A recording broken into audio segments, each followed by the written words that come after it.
Hey kid, don't ever let them get inside your head.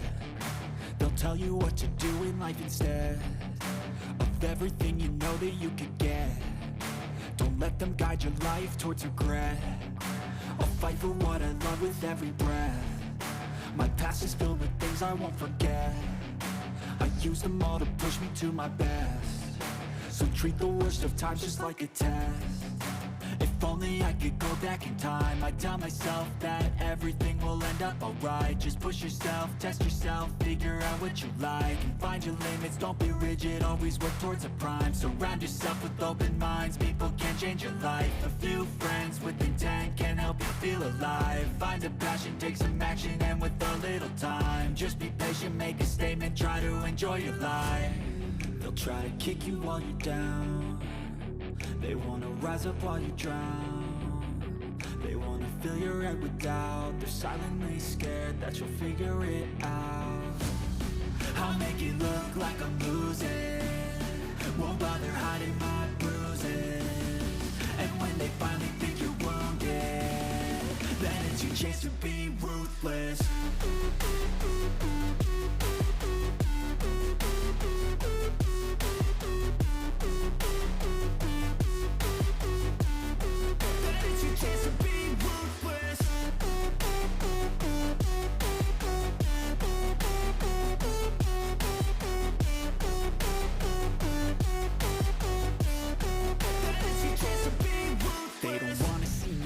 They don't wanna see me care. Anytime I make some progress, I can see that they compare. I think everyone's against me, maybe something in the air. Am I paranoid? I swear a void is forming and they're scared. I walk a straight path, not many can say that. I like to play fast, cross me and there's payback. You better pray that I don't see your face at any place that I go. I know you hate that. I've been doing fine, I'm not wasting any more time.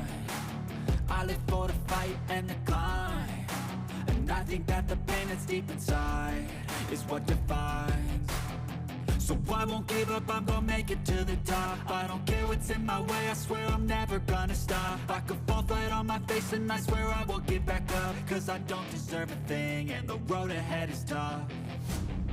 They'll try to kick you while you're down. They wanna rise up while you drown.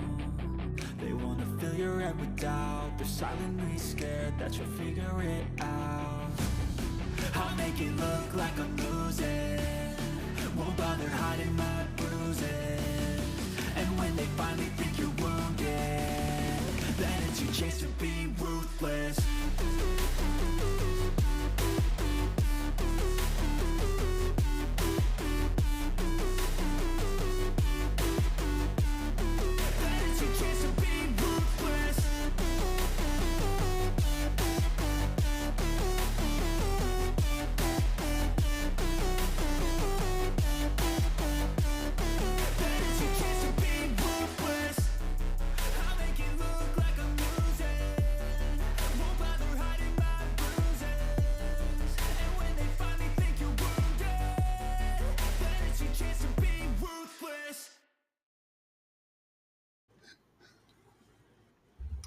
And good afternoon, everybody, and welcome to Week 7 of the AFDL.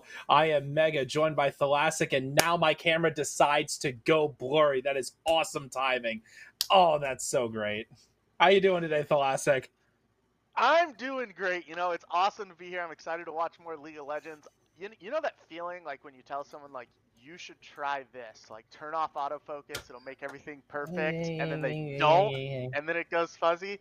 That's the feeling I got right now, just that giddy joy. But no, I'm excited to be here. I'm excited to watch some top quality League of Legends and see which team comes out on top.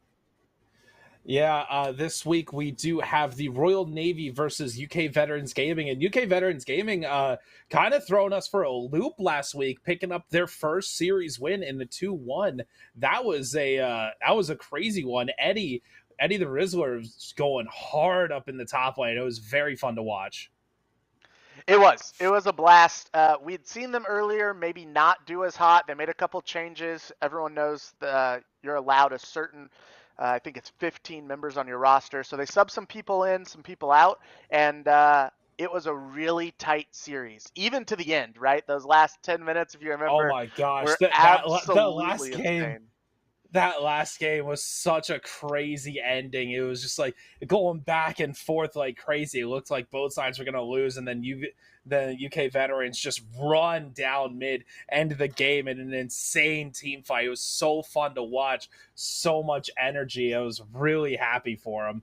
But this week, going up against the Royal Navy, you've been watching a decent amount of these games. How do you think it's going to go?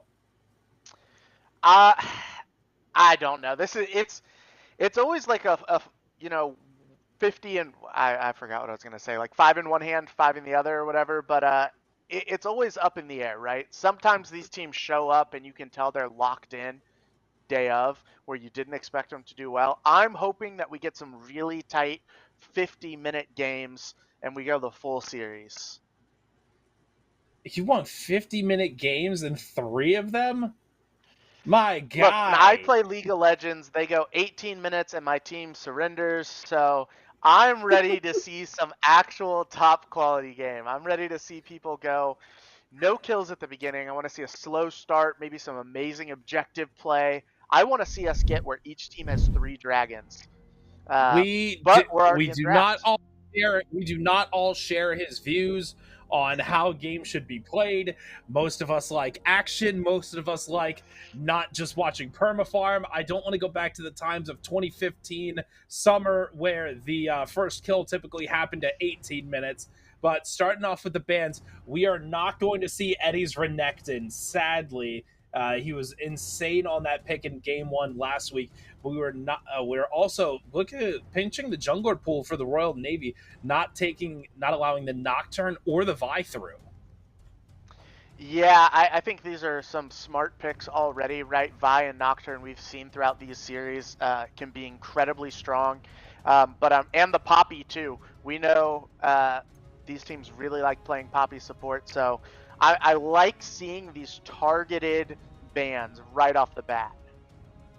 I do also the Braum ban, a very solid defensive support, that unbreakable wall, the dashing through, and yes, no Tristana, and luckily, last day of it, last day, hopefully. We get to this new patch starting tomorrow. We can start to see some an evolving mid lane meta. I hope. I cannot stand Tristana meta anymore. Tristana Corki mid lane meta is horrifying. Did you watch the LEC at all this weekend? I did not. I've been watching Apex Legends with the wife actually, so that was my weekend of esports. But hey, we got an Ezreal locked in and a Leona. I hate Ezreal, so there's that. I'm already rooting for UK Veterans Gaming. Ezreal's my least favorite AD carry because he doesn't feel like an AD carry. Hot take. Love LeBlanc, but Ezreal doesn't make up for it. So we'll have to see what else these teams have. We're just getting spicy picks today. I can't remember the last time we have seen.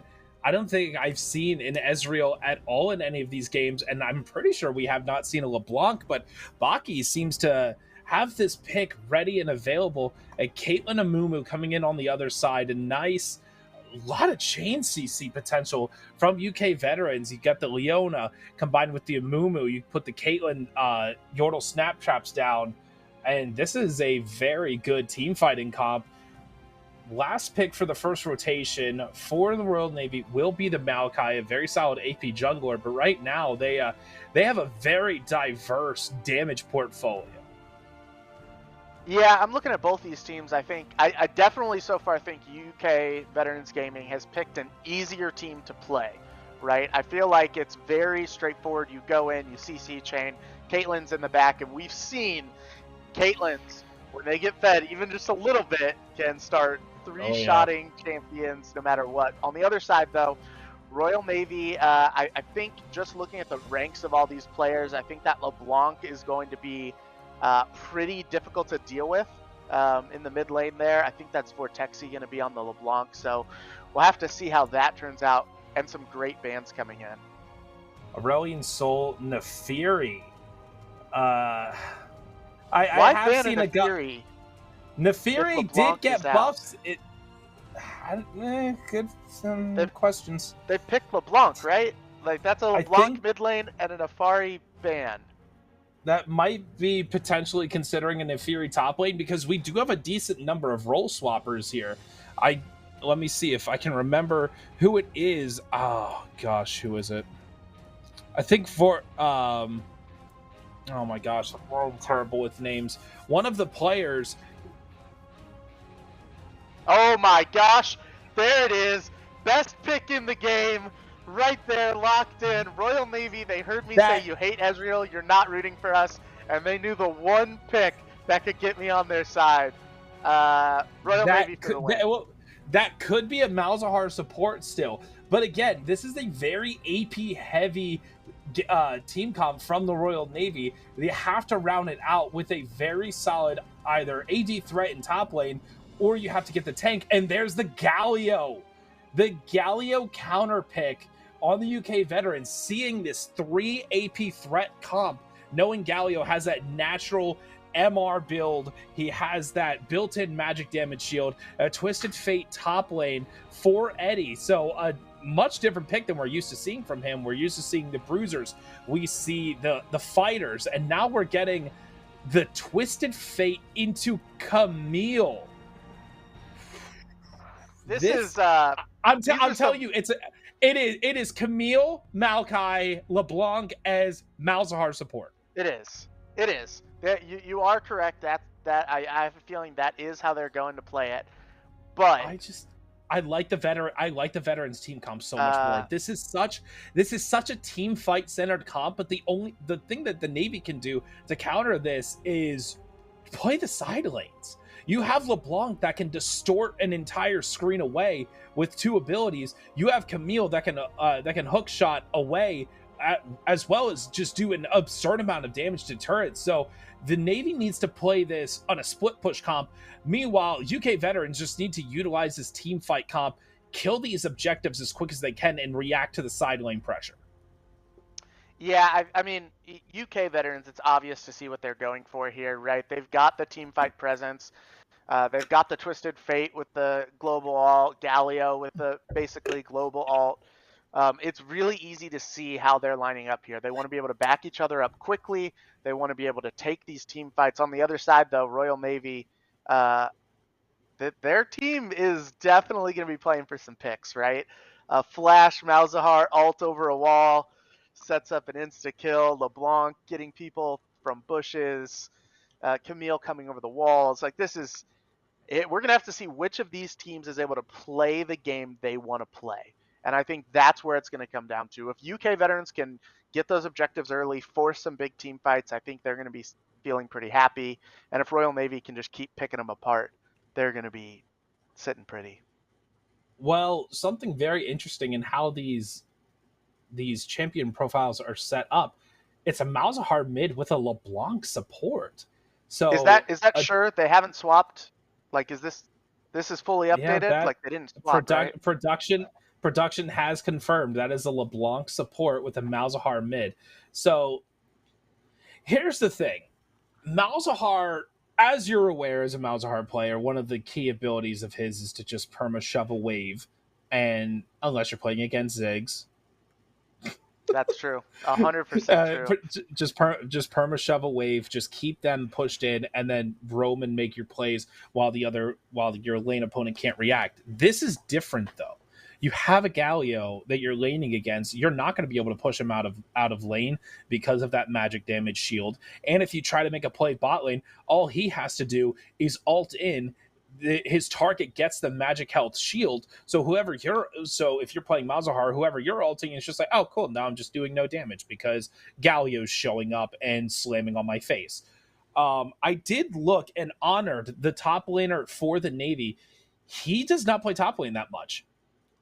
Looking at his OPGG, he plays a lot of mid lane and a little bit of Kai'Sa AD carry, but the concern there is he's played 3 top games out of his last dozen, and he is not Camille's his best one by far.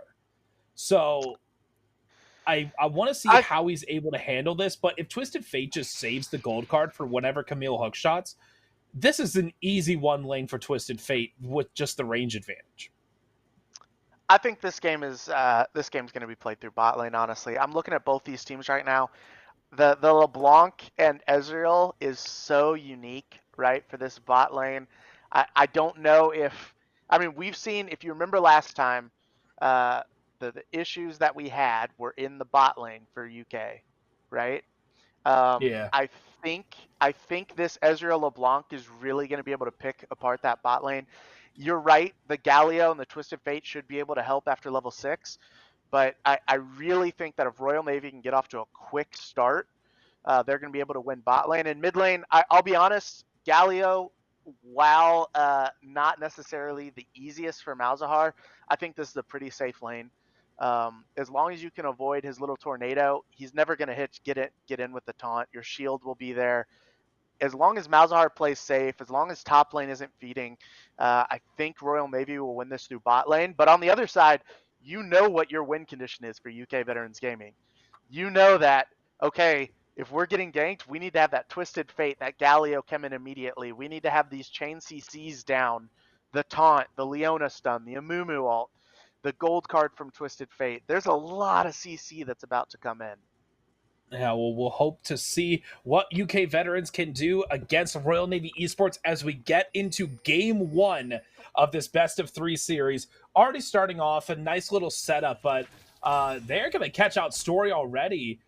The Amumu's not going to take the bandage toss, doesn't want to start off with a bad ability, but they are aware of where the Maokai is. It's some good information for them, but this is a very mobile bot lane from the Navy, and Ezreal LeBlanc's just going to be able to constantly distortion and just move around like crazy. Meanwhile, Ezreal can Arcane Shift, reposition. It's going to be hard for LeBlanc. It's going to be hard for Leona to lock any of them down, but as long as Leona survives the ranged poke of the poke of a double ranged lane, she should be fine just scaling into this late game and being that frontline unkillable tank. Yeah, okay, game starting, we're pretty much at an even state. I'm going to ask you right now, what is your prediction? Which of these two teams do you think wins? UK Veterans. Okay, I'll take Royal Navy.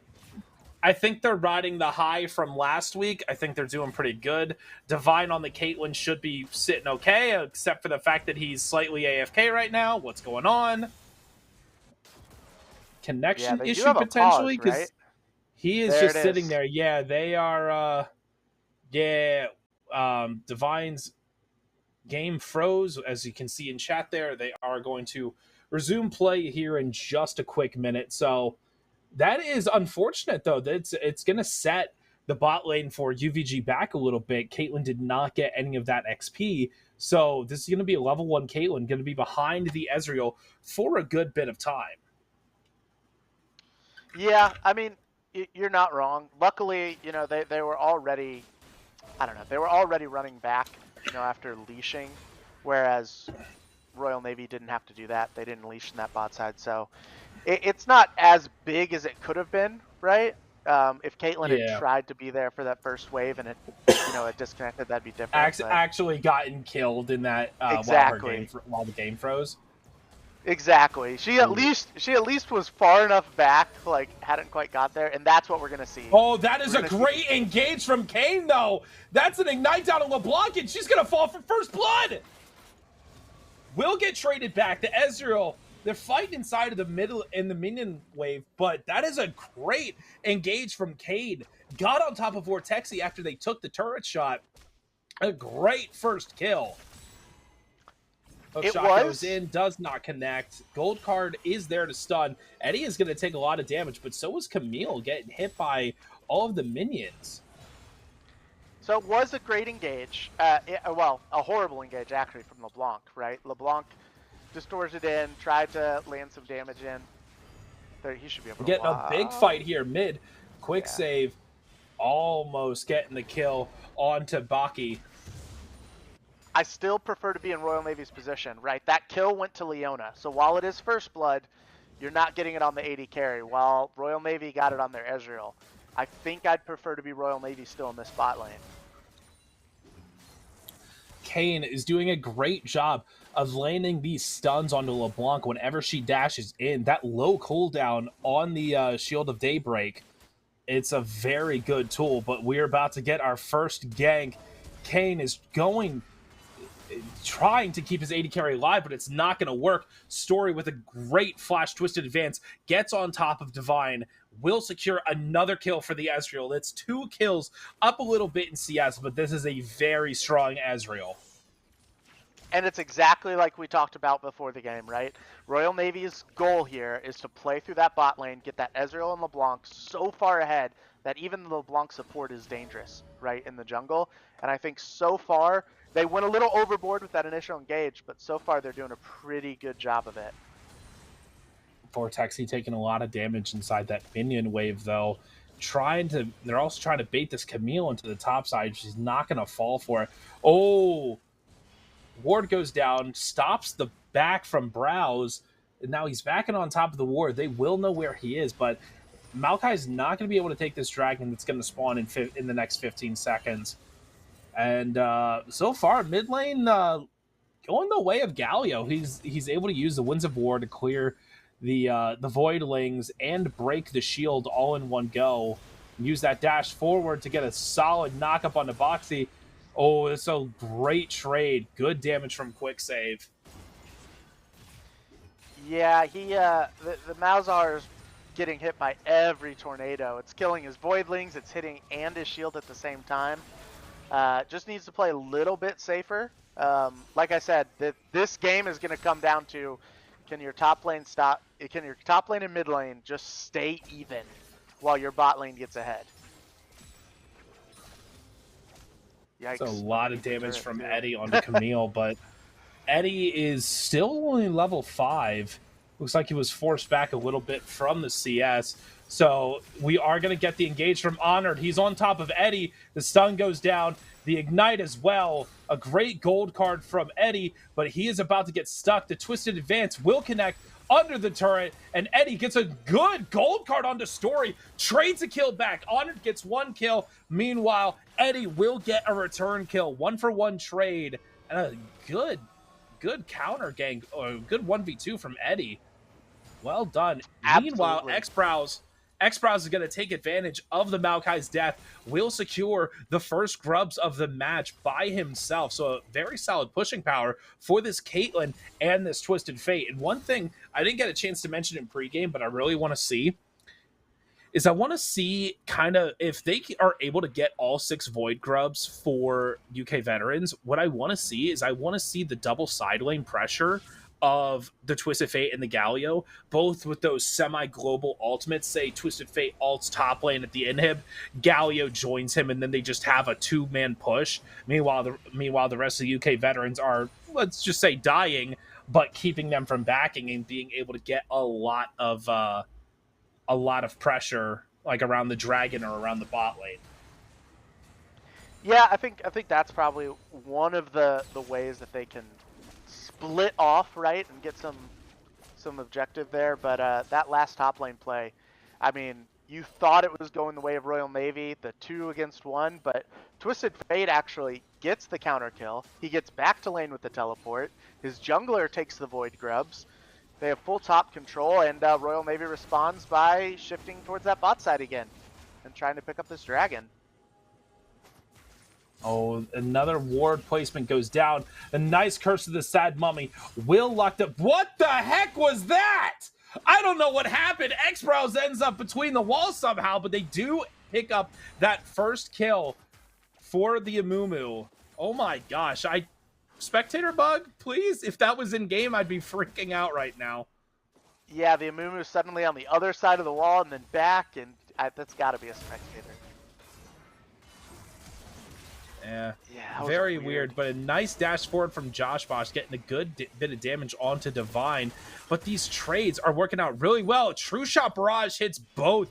Caitlyn, very low, still has the barrier, but is going to have to be careful. They're both going to take this back here. They're going to lose a lot of health off this turret. Yeah, they can't back there. I mean, when you're up against the LeBlanc and an Ezreal, the Leona did it right. Covered for the Caitlyn, let the Caitlyn get back, and then just walked away. Nether Grasp will connect onto quick save. Went forward, twisted the brambles as well. This Maokai has just made multiple ganks work.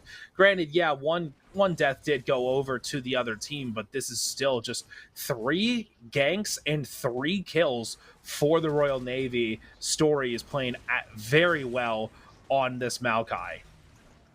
And look at the gold lead down there in that bot lane. Not only does Ezreal have 2 kills, up 24 farm. Caitlyn will catch a little bit of that here as she picks up what remains of this wave, but Ezreal's able to get a good buy. Man, I think Royal Navy is doing exactly what they need to do. As long as their top lane can stabilize a little bit, right, not get caught out again by the Amumu, who's in that bot side anyway, Royal Navy is looking good. They do need to pick up, I would say they need to pick up the pace a little bit here. Eddie's about to get caught out. A great Hextech ultimatum, but Story is right there. Eddie will fall again. No extra damage this time. No return kill under the turret. And a second kill to Story. Right now, quick save is there. We did not see the Galio ult. He was not in place for a good ult. A nice flash taunt connects onto the Camille, but the sweep not there. No heal, not enough. Quick save, still just trying to trade a little bit of damage, but he is going to lose so much health on this mid lane turret. As you know, Malzahar very good at pressuring anyone who leaves the lane with those voidlings. Yeah, Malzahar's almost caught up in farm, only a wave back now. Well, we do have the Twisted Fate ult. Oh, a great Destiny. Baki is able to use his passive shield to stop the stun. But right now, Canebrate is looking mid. He has the Solar Flare, but they're not going to be able to find anything else there. Oh my gosh, a lot of action all over the place. And a 2-kill lead, a very sizable gold lead on this Ezreal, but the lead for the Royal Navy is less than 300. Mostly in part to the fact that Twisted Fate is Twisted Fate. That bonus gold on kill, it's just absolutely oppressive once you start to get into your counting late game numbers or even mid game. So well played from UK veterans, just surviving this early game onslaught. They're just allowing this Caitlyn to farm up and try to get towards that collector, get those item breakpoints that just make her an unkillable force. Yeah, we'll have to see what happens here. I mean, you can see the Camille is caught up now in farm. Mid lane has almost caught up in farm. Already has the first item completed there, where Galio stopped in for boots first. Bot lane, you know, up 30 farm right now. And even through all that, UK Veterans Gaming is only down 500 gold. So this is exactly what I wanted to see, an extremely close game. Both these teams know what they're playing for. We'll have to see as we get into another little skirmish down. I want to see a little bit more poke from that LeBlanc Ezreal. LeBlanc's missed quite a few chains down there whenever we're watching, so land a couple more of those and I think that bot lane swings even more. UK veterans also were able to get the second set of Void Grubs as well, so that is all 6 for them. And again, a lot of turret damage if they're able to be left alone. Yeah, and now we're going to see both these teams, it looks like, headed towards that bot side for Dragon. You can see Amumu probably going to We're about to get a fight here mid, though. As long as Amumu can hit this Q, he does. The ult will be there to follow up the Curse of the Sad Mummy. No Galio ult to come from the skies to save him yet. They're just trying to walk him down. Baki is trying to run away. A nice flash from X-Brows will get him close enough. But a great gank, a nice solo kill. And you gotta respect this Amumu power. This Sunfire Aegis is finished. That's a lot of just DPS, combination magic, and true damage with the Curse Touch passive for Amumu. Yeah, that was a little bit of an overstay there on the turret, trying to get a couple extra plates, push it in some, but Now we're getting We're going to this, get a and we're getting a nice teleport fight in. here, a good team fight. Camille's about to TP in as Cambridge goes to the back line. The Caitlyn picks up the first kill of the fight. Quick save. He's trying to get into the front. The Dragon goes down. The Hextech ultimatum onto the back line. The Twist of Fate is done. Galio ult over the top, and a nice counter engage. Vortexy is running away. They're chasing the wrong one, unfortunately. Great double taunt from Quick save. Hits up Baki, chasing him down. A nice ace in the hole. Will not finish off the kill, but a great re-engage. Josh and Vortexy are able to pick up a double kill, 1 kill each onto the enemy bot lane. A 3-for-3 even trade. Dragon goes the way of UK Veterans. I think the Veterans will be happy with that exchange, though. Yeah, I think they stopped that Dragon stacking. They were able to get the fight. Honestly, they were looking amazing throughout that whole fight. As they chased Malzahar down, Baki down into that bot side, though, their team did get split. And when you've got Ezreal and LeBlanc waiting over the wall with vision of where you are in the river there, they're just able to come back and clean up 2 kills.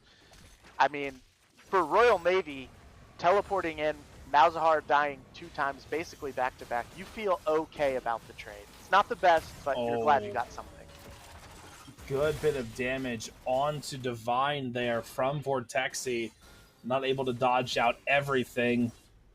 But this is a lot of... oh, nice smite from Story. Will stop Eddie. A great engage from X-Brows right over the wall. They're trying to finish off the kill. Eddie, he not able to find him. Story is so low. A great kill, but nice Destiny. Will set up Eddie for another kill. They're going to be able to push up this top wave. Should be the first turret of the game. Going the way of UVG. A great counter engage. X-Brows is where he needs to be at every possible moment. Yeah, we're seeing this top jungle mid lane from UK Veterans Gaming is really taking control of the fights. They've been taking control of the game. Amumu 3-0-3 has been doing a fantastic job being exactly where he's needed. We're really going to need to see Royal Navy step up. They're trying to play through that bot side. I think that's apparent with the Ezreal at 302. Such a big CS lead, but we're going to need to see them step up because right now UK Veterans Gaming is sort of running away with it. They're already up 2,500 gold just off that last play. Eddie is TPing bot lane, but again, there's too much mobility. A great Maokai all over the back. Will connect onto 2.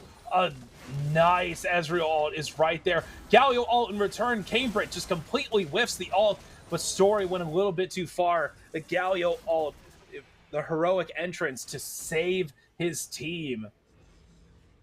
Oh, Baki, you could have just pushed mid, man. Unfortunate. Honored will get a lot of damage into this top lane turret. There's no one that can go stop him. Quick save could teleport up, but it looks like they're going to potentially set up a dive here bot lane. Yeah, and that's going to be interesting to do when you've got the Malzahar ult up, able to at least isolate one person. Yeah, it looks like they're just going to back off, take that. Camille's finished that turret, going to keep pushing in for a second. Should take a back here. And reset, but it looks like Camille's going to try to get some more pressure in as we get a teleport mid lane. I mean, this Camille has Ravenous. Thankfully, it's not Triforce, or else this would be 2 complete turrets going down. Divine walking in, not the typical way, forces the Force to flash out. Divine, yeah, that was an interesting choice.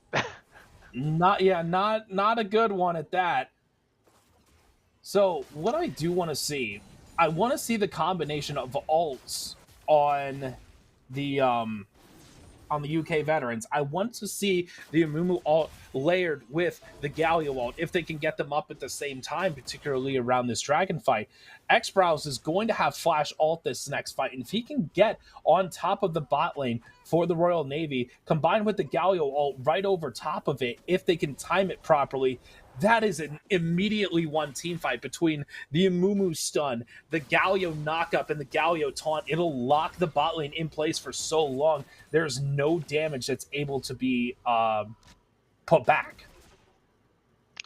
Yeah, no, you're absolutely right. Both these teams are going to start pressuring down for the bot side. LeBlanc tried to get a little vision, but unfortunately, it looks like UK Veterans Gaming has almost full vision of this river. And yet, Oh, here we go. Vortexy is caught out again.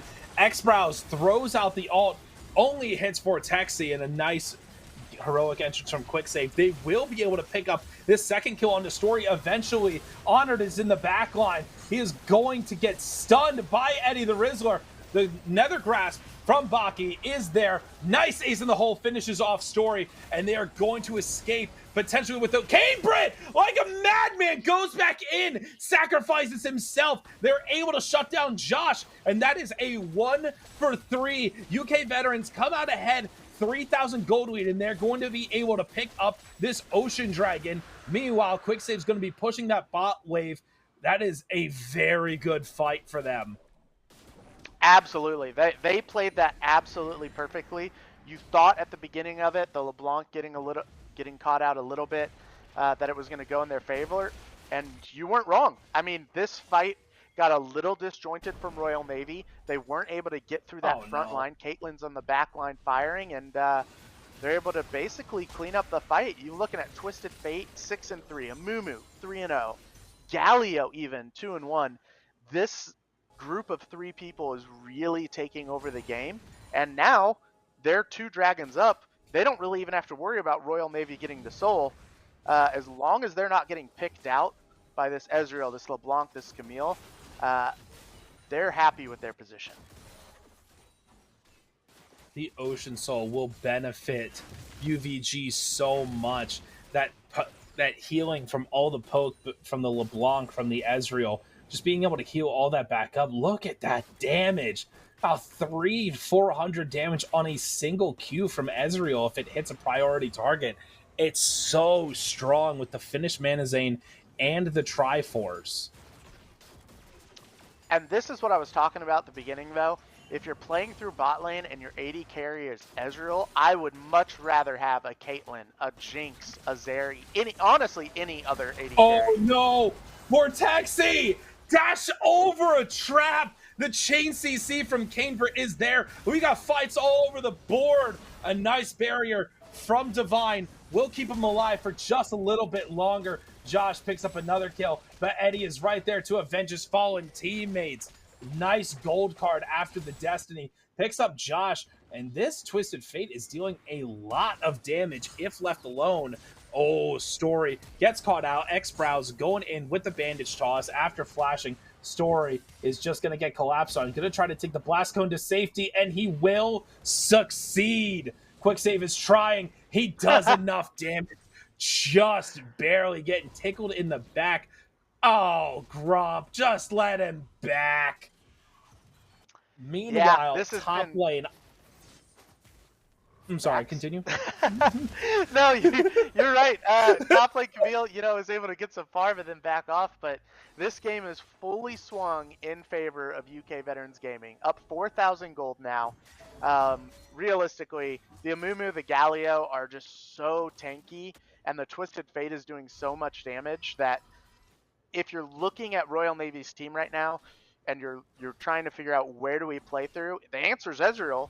But unfortunately, Ezreal's not as good as almost every other AD carry that they could have chosen. I would much rather have a fed Caitlyn, even a fed Varus, who I'm not a fan of. Like, anyone that can get through some of these tanky people would be much more preferred. But they've got an Ezreal. All right, 7-3 Twisted Fate. So much damage with the rapid fire cannon, the Kraken, and the Rage Blade already finished. So right now, that's 2,500 lead for top lane, almost 2,000 in mid jungle, and just under 1,000 in mid. All of that combined is still just a 4,000 lead when you're taking into account the bot lane. Only down 1,200 gold, which is not as much as I expected. I thought it was going to be pushing somewhere about 25 to 3,000. Yeah, I think there's been a shift in that Eddie. pool. Here we go. Oh, Eddie is getting caught out. A great CC chain from the Hextech Ultimatum and the Maokai Ultimate. Eddie getting a little bit too cocky, but Kane Kane not in the best spot right now. I had to look. I was like, there's a Kane in this game? I'm like, look, and I'm like, oh, it's Leona. Kane, you're like, Kane just got, I'm like, I promise you there's no Kane. I see a Mumu and Maokai, like. Yeah, it's Kane top lane, duh. It's a Kane top lane. That's exactly, I was like, man, where's the Kane? Ah, Leona, Kane Britt. I gotcha. But we're going to see them set up for this dragon here. Production's in our ear. This is no longer a carry Ezreal. This is a support Ezreal with a carry LeBlanc. That's, I mean, yeah, you're not at this point. Like, I mean, Ezreal is getting to a point right now where he's kind of useless. I mean, we have both ults. The Amumu and the Galio ult are both up. But Galio is TPing inside of the Dragon Pit, not the optimal spot for Taxi's going in a little bit too far. They're going to be able to taunt up Story, and the team fight is starting to spread out a little bit. Great knockup from Quicksave. A nice smite from Amumu secures one. Nether Grasp onto Eddie the Rizzler. He is fallen. X-Browse is in the backline trying to get some damage put down. A nice Hextech ultimatum. And this is just a fight all over the place. Josh is still alive. Caitlyn is not able to do enough. A triple kill for Honored in the top lane. And just a messy fight from both sides. I don't think X-Browse was able to hit any priority targets with his ult, but Quicksave, you need to play back a little bit. You need to be able to use that ultimate, that massive AoE, that magic damage shield is crucial in these team fights.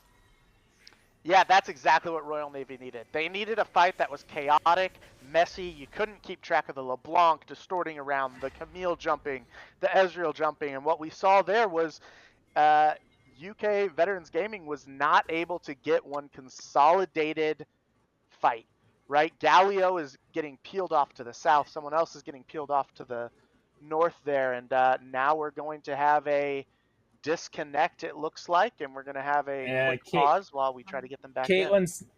Caitlyn's not having the best connection right now. Her trying to get back in. So again, I like the team comp from UVG, but it just really needs to be executed better. These team fight ultimates, that whole fight, they really didn't. They were split up completely. But again, I think Quicksave just needs to be hanging off to the side. They need that threat of the Galio ultimate just looming over the entirety of the Royal Navy. As my screen is frozen. As is mine. Okay. I was not going to talk. I was like, maybe it's my, maybe it's me. But okay, we are back here.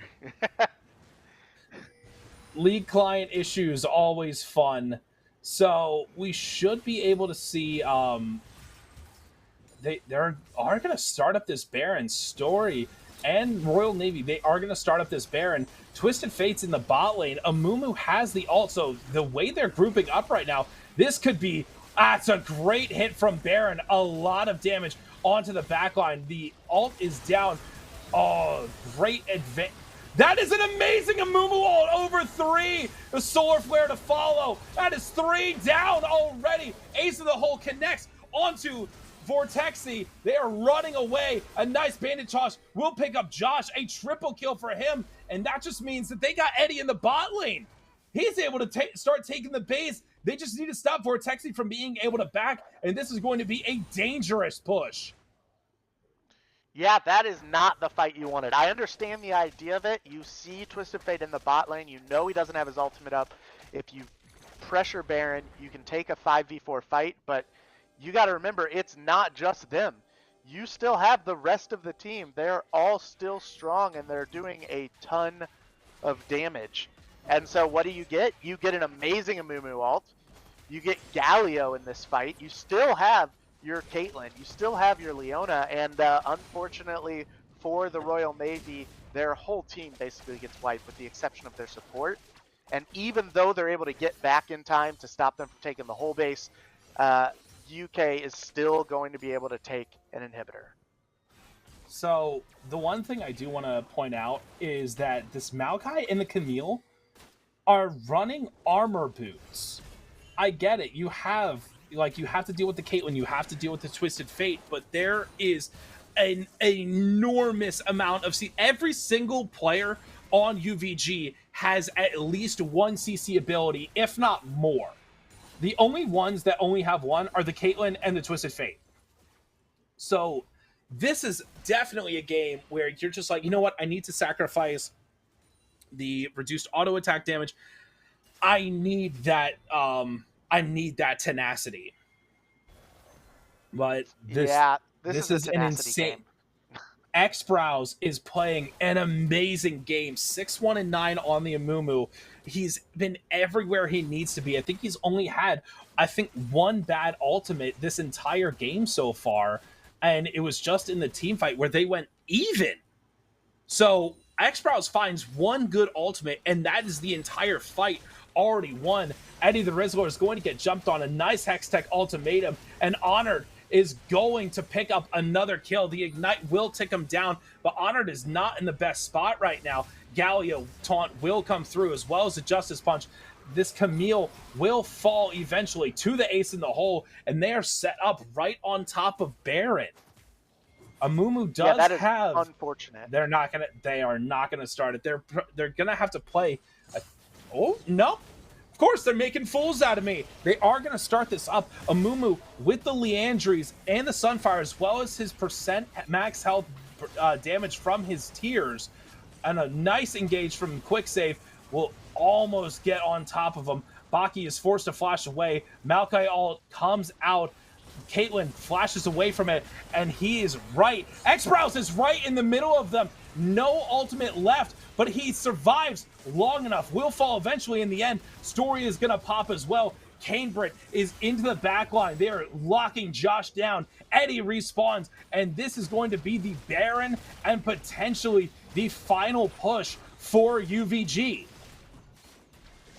Yeah, amazing play there. Knowing that you traded 1-for-1 top lane, but that your top laner is going to be back earlier.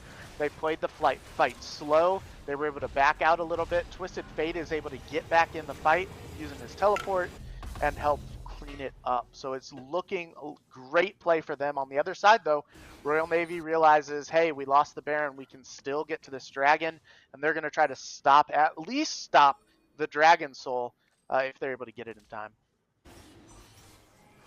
They should be able to get this in time. The Camille does a ridiculous amount of damage. They are going to secure the Ocean Dragon, but that will just delay the potential inevitable, basically, at this point. The way UVG is playing, 7,500 gold lead, they are playing out of their minds these last 2 weeks. Yeah, they've definitely stepped it up, and you can see it in their team fights, right? They're taking a lot of damage. I wouldn't even be worried. That Twisted Fate's got the gold card ready. He does, but the gold card is not enough for a flash twisted advance from Story. The team fight is breaking out. It is looking very even right now. Story is still in the middle of it. Nether Grasp on top of Kane is not enough. Story will grab another one before he falls. Galio on top of X-Browse. Those two tanky boys are right there, keeping their team in it. And that's exactly what we were talking about. Ezreal was basically free firing the entire time, but when you've got to take a team that's as tanky as UK Veterans Gaming was there, it really amounted to not as much as you would like. That fight looked amazing with Camille coming out on the backside, getting those initial kills, but UK Veterans Gaming just knew how to play it. They didn't just melt. Baron and Dragon Soul timers are all virtually synced up, a 30-second difference between them, but that's crucial in these moments where you could potentially just take an Ocean Soul, even if they only have 2 alive. If you're able to kill that jungler, you're able to just walk right over with the Ocean Soul, regenerate as you're hitting Baron. And again, there is just so much damage coming out from UVG. The Twisted Fate is now full build. Static Shiv, Kraken, Rapid, Gunsu's Rage Blade, the wits end as well, and it's just so much attack speed, so much sustained DPS damage. He is basically the new AD carry of this game. I'm not worried about this Caitlyn that much anymore. If Twisted Fate can survive long enough in the backlines, one gold card stun onto someone who doesn't have tenacity, that's about 2 seconds where he's just autoing you to death. Yeah, that he is looking really strong right now, and I'm waiting for him to sell his boots. I want to see a boot sell and get that last item. No, you want to. Ever since they added Zephyrin as a new item, that's been the go-to. But oh no, Camille goes a little bit too far, gets picked off, and unfortunate. But this is a 5v4 now. Eddie can back and just teleport back in to join his team. Yeah, Honored goes a little bit too far. LeBlanc tries to come in, but I think at this point you just want to delay, right? The next real fight should be in 2 minutes, but UK Veteran I don't Gaming think it's going to be in 2 minutes. I think it's going to be in 2 Yeah. seconds. Gets the ult on top of Baki. The Malzahar is down. Their primary CC is down. And Eddie is already on the Nexus turrets. He's just able to melt them. He gets a little bit of damage back from Josh, but again, Maokai has to twist and advance in. He has no way to get out. His 11th death. Divine taking a lot of damage between the Ignite and just the base LeBlanc damage. But one Nexus turret has already fallen. The middle inhib turret is down as well. True Shot Barrage does not pick up another kill. 2 waves of minions along with the Void Grubs. There's a minute left until Dragon, so they are just going to back off, except Eddie just wants to go in. The Hextech Ultimatum on top of him. The taunt will pick up Honor, and that is now 5 up for UVG. Only 2. The bot lane for Royal Navy has to survive. They're going to have to try to stop this Ocean Soul, or else this game is looking pretty much over. I honestly don't even think you go for Ocean Soul at this point. When you're this far ahead, when the Twisted Fate is doing this much damage, I think you reset, you set up around Baron, and you just end it.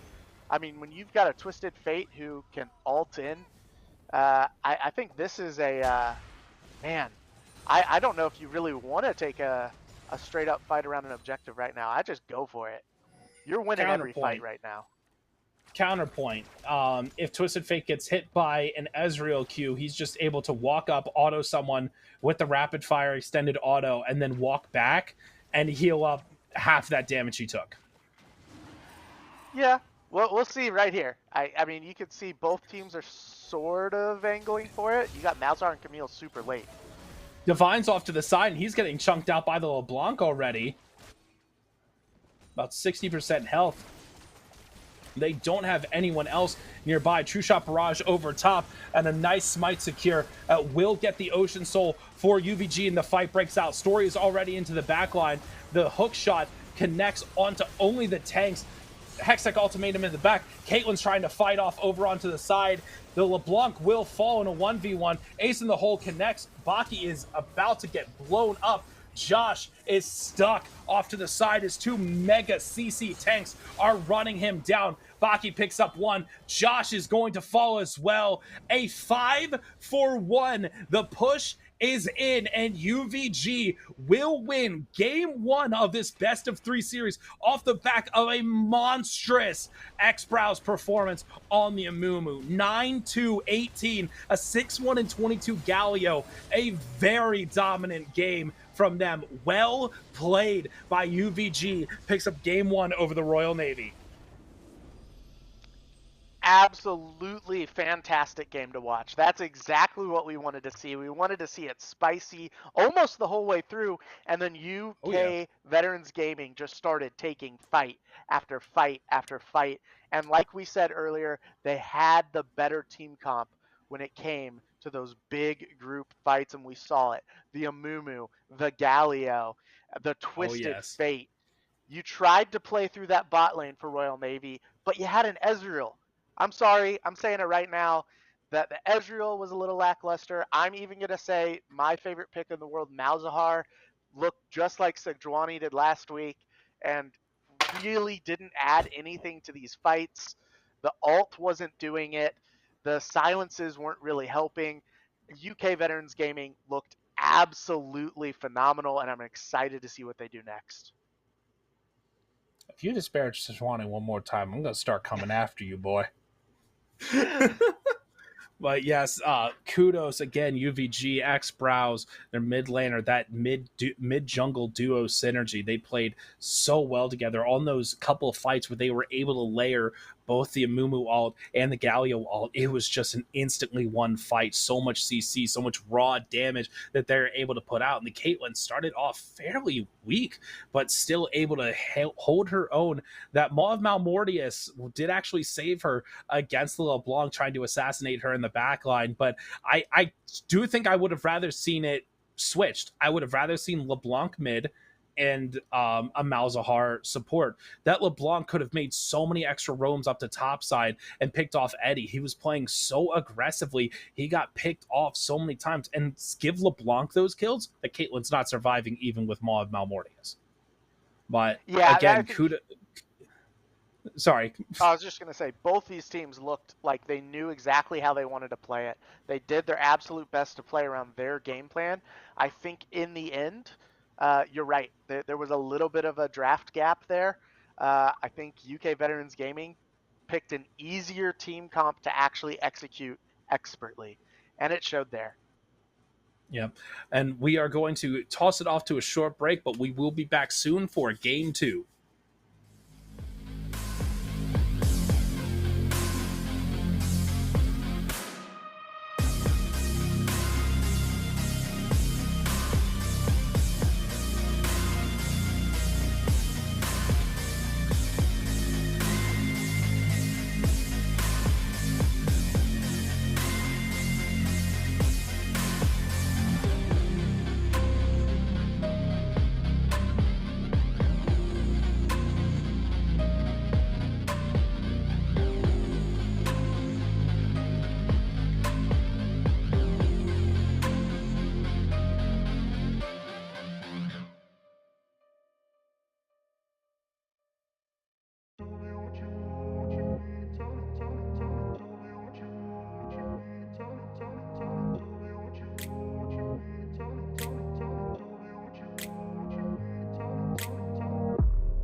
and welcome back to Game 2 of UK Veterans Gaming versus the Royal Navy. I again am Mega, joined by Thalassic, and again, like we said, that was a crazy game that we had. Game 1, Eddie the Rizzler trying to flex his champ pool, went from the Bruisers and Tanks playing Twisted Fate, something I think we both agree is annoying as crap. Without a doubt. Eddie the Rizzler has really been stepping up big time. The Twisted Fate definitely made up for the fact that Caitlyn struggled at the beginning of the game. But that being said, I'm excited to see what the Royal Navy is able to do and what they're able to change here. I think that they're really looking for either a Vi or a Nocturne. I think that's going to be. I don't think they're going to get them. I don't know. If you remember, I'm really hoping. Vi and Nocturne, UK Veterans had them on the ban list. And yep, there it is. Vi is going to be first out. We are also not going to be able to see Kane's Braum again this game. But, I mean, they pinched the jungle pool of the Royal Navy so much that he was stuck on bad picks. And there we go. Another Nocturne ban. We are not going to get to see the Vi Nocturne from Story Renekton, and a Galio ban. They don't want to see the Galio again. Banning out that niche pick just almost makes it seem like Royal Navy is going to try to salty run back the comp. And Galio was that great denier. It looks like they are. I think that they're gonna. They're gonna go with that Malzahar again. I would not be surprised if we get another Malzahar. Maybe even a Swain or a Syndra. We will see stories of Mumu, though, taking that pick away from X-Brows. He's easily MVP of that last game, just all over the map, exactly where he needed to be at specific times. Great Amumu ults. So, there's the Lilia. I don't like X-Brows anymore. No, he's lost his place in my heart. I hate dealing with Lilia, but the only fun thing about Lilia as a caster is I get to say "watch out, eep," and bull crap like that. Yeah, you forgot about that, didn't you? Look, I will admit that I do not listen to their voice lines at all. I could not tell you a single voice line. Really? But we're gonna get a That's Thresh. One of her ability names. I love Thresh. the Thresh is a Xayah? That's a Xayah pick. We switched over to a new overlay where we show the whole splash art instead of just the individual champ portraits. So that is just a Xayah pick in the AD carry. A Thresh also for Kane on the UK Veterans. That playmaking support is going to be very interesting to watch. And while we're waiting for the rest of the picks to come in, I was reminded of something, or I remembered something. Ooh, Poppy pick. I like it. Top lane, mega tank. Did you watch any of the LCS show matches last week? No, not a one. So they did a mains versus mains thing, where like you got to pick like, hey, I'm like, this is my longtime main. Like I'd say Sejuani, you'd say Malzahar, and Licorice picked Poppy, and he was laning against General Sniper from 100 Thieves, who mains Riven. That instant, like that 100% counter on Poppy's side, the natural building tank, as well as the steadfast presence to deny all the mobility. And I watched General Sniper obliterate Licorice in a 1v1, a complete skill matchup, and it was hilarious to watch. But yeah. There's your Poppy story for the day. General Sniper is a disgusting Riven, and give it about 3 years and he's going to solo kill Faker playing Riven. Aurelion Soul banned by Royal Navy. Don't want to see that ultra scaling mid laner. Mordekaiser and Malzahar. A lot of AP bans in the second round here. Caitlyn Thresh versus Xayah. Don't know the support yet. Please just tell me it's Rakan so we can just reuse the splash art. I think that'll be hilarious. I'm betting that's a Poppy support. How much? That's not going to be a Poppy support. I will put down $20 that it's not a Poppy support. I'm telling you, Mary, that's going to be a Poppy, support production. Poppy Zion Production, you parlay. are not allowed to tell us anything, but I will put $20 down. And I am unemployed right now. I will put $20 down that that's not a Poppy support. No, I can't do it. My wife will kill me. Can't bet. Look, it's going to be Poppy Live in support. That's a Pennsylvania, Poppy gambling Zion. state. A nice.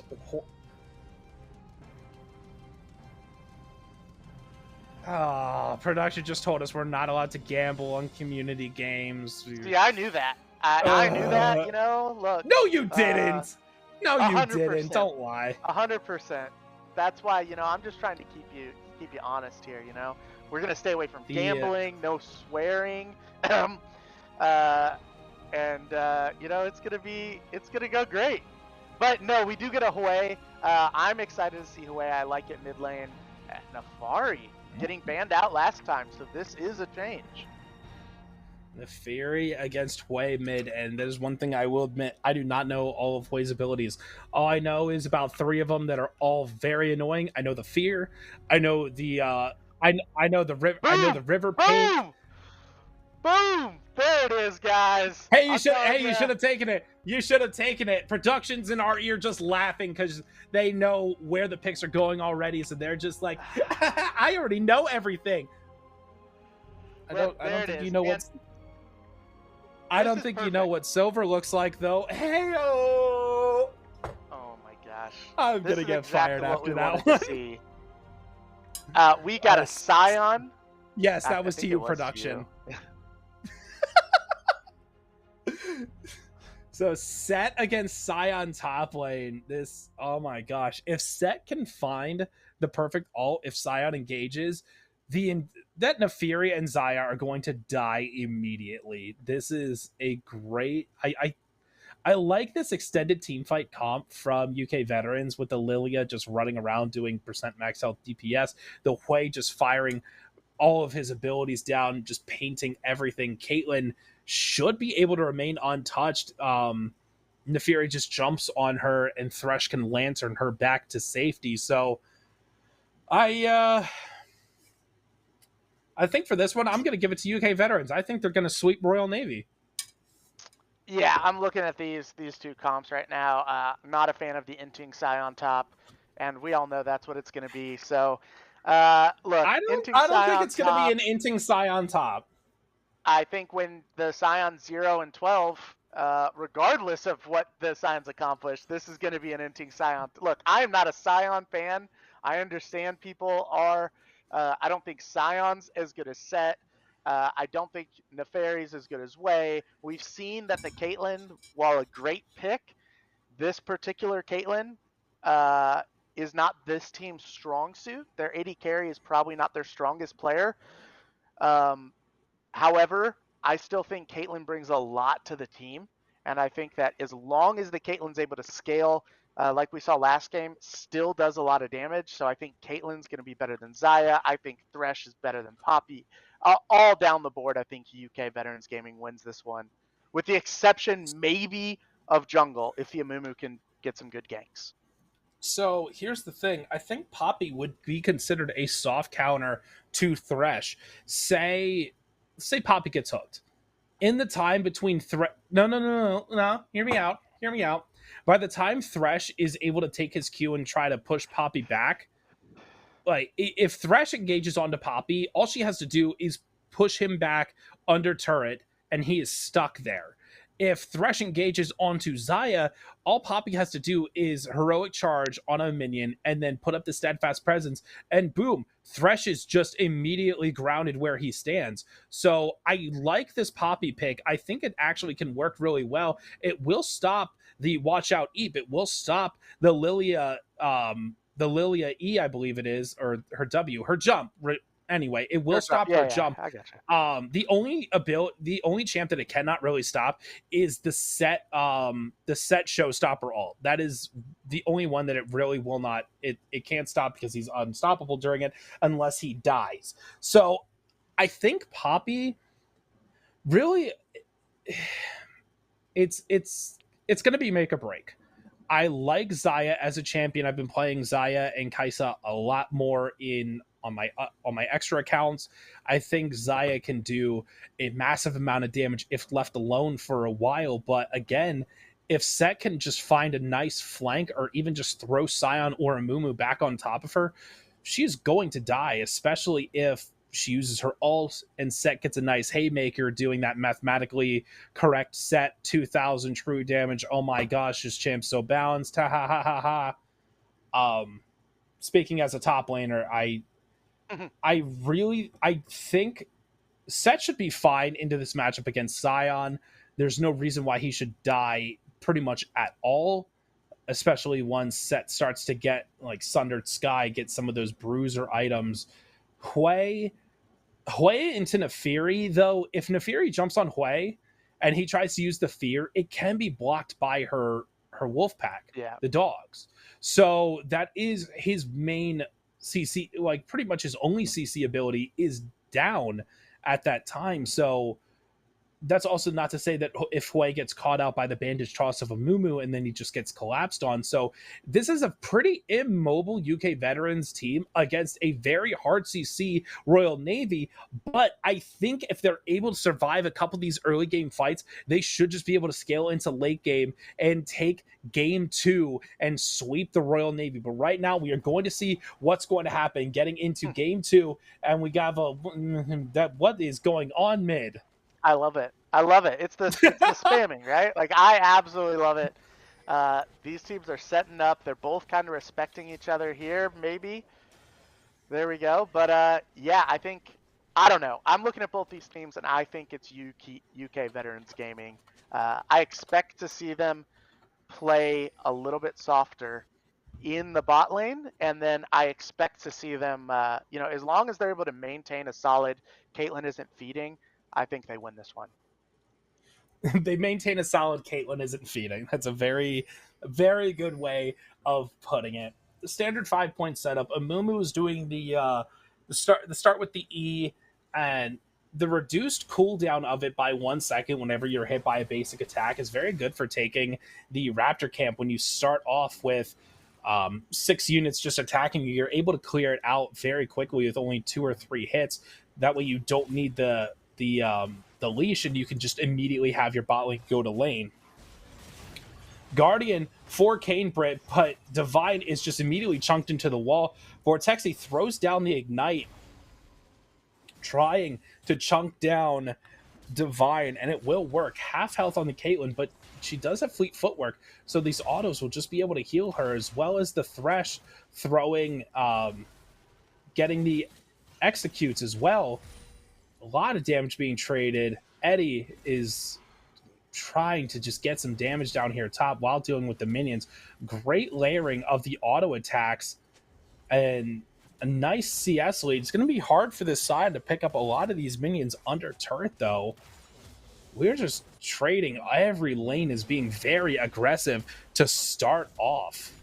And I like it. I like seeing this early aggression. Great haymaker, great face breaker from Eddie will stop the first charge of the slam. And again, a 13 CS lead this early is pretty good for the set. I think also Lilia was able to steal the blue buff from Story, getting a solid engage, knowing Amumu was not going to be able to run straight to blue. So a good, yes, a very good invade from X-Brows just sets it up, puts us Amumu so far behind. Amumu is going to be able to run straight over and I pick up this Scuttle Crab in the jungle, in the bot side river. Not sure if they're going to try to go for this invade onto UVG's blue buff. I don't know if he wants to risk it. And he's going to. So basically just trading buffs right now. Amumu is going to get this invade in. A nice fear onto Baki prevents the engage as well. The Wolves do go through, but forcing that Nefiri to back early is very good.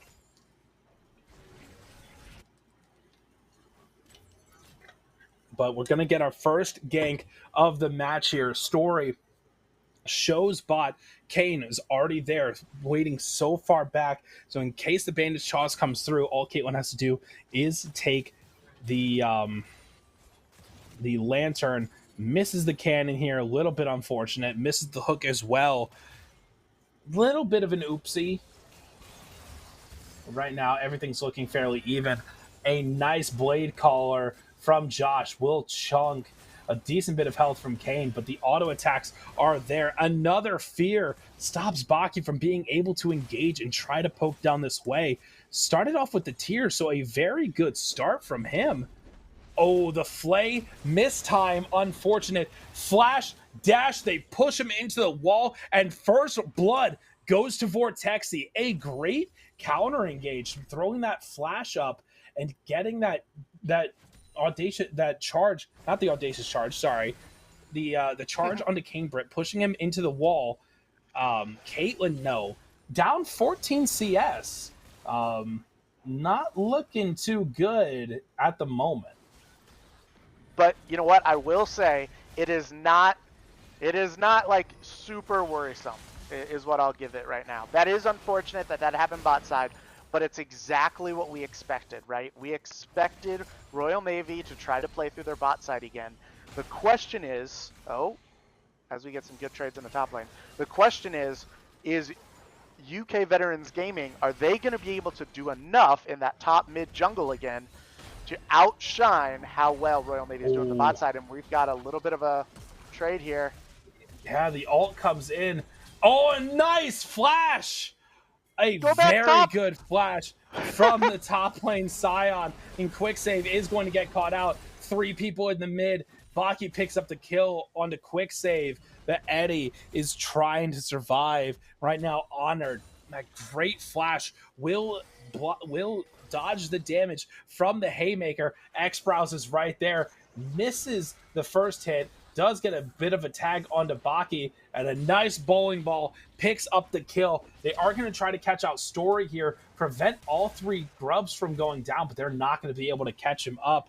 The phase breaker pulled him back a little bit too early. There was no follow-up. 2 grubs for the Royal Navy, 1 for UVG. A little over 1,000 gold lead to start. So, but I think if you're UVG there, you're okay with that, right? They didn't get all 3 grubs. You got ganked. They, a 3v1. They're able to kill one of your people. They're able to get away, but you're able to come back and get a return kill right on the mid lane. So I think if you're UVG, that is, again, not the end of the world. And here we go. Thresh coming in. Baki going in a little bit too far. The dog will block the hook from Kane. Unfortunate. The exhaust used. Baki is low, but again, these dogs are just going to be able to stop a lot of these CC abilities that are not point and click. We're about to get another big fight up here top. Oh no, the haymaker damage is not enough.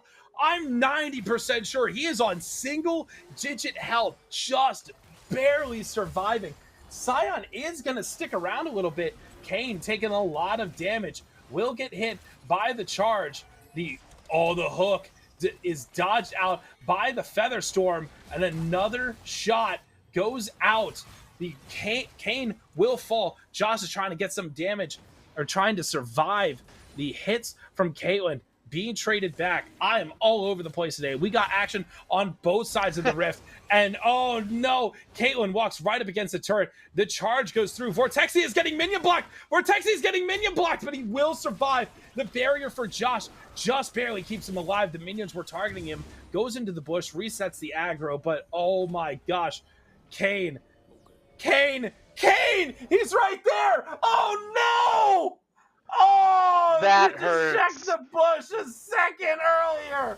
Oh, he emoted no. too. He knew we were watching that. He emoted it.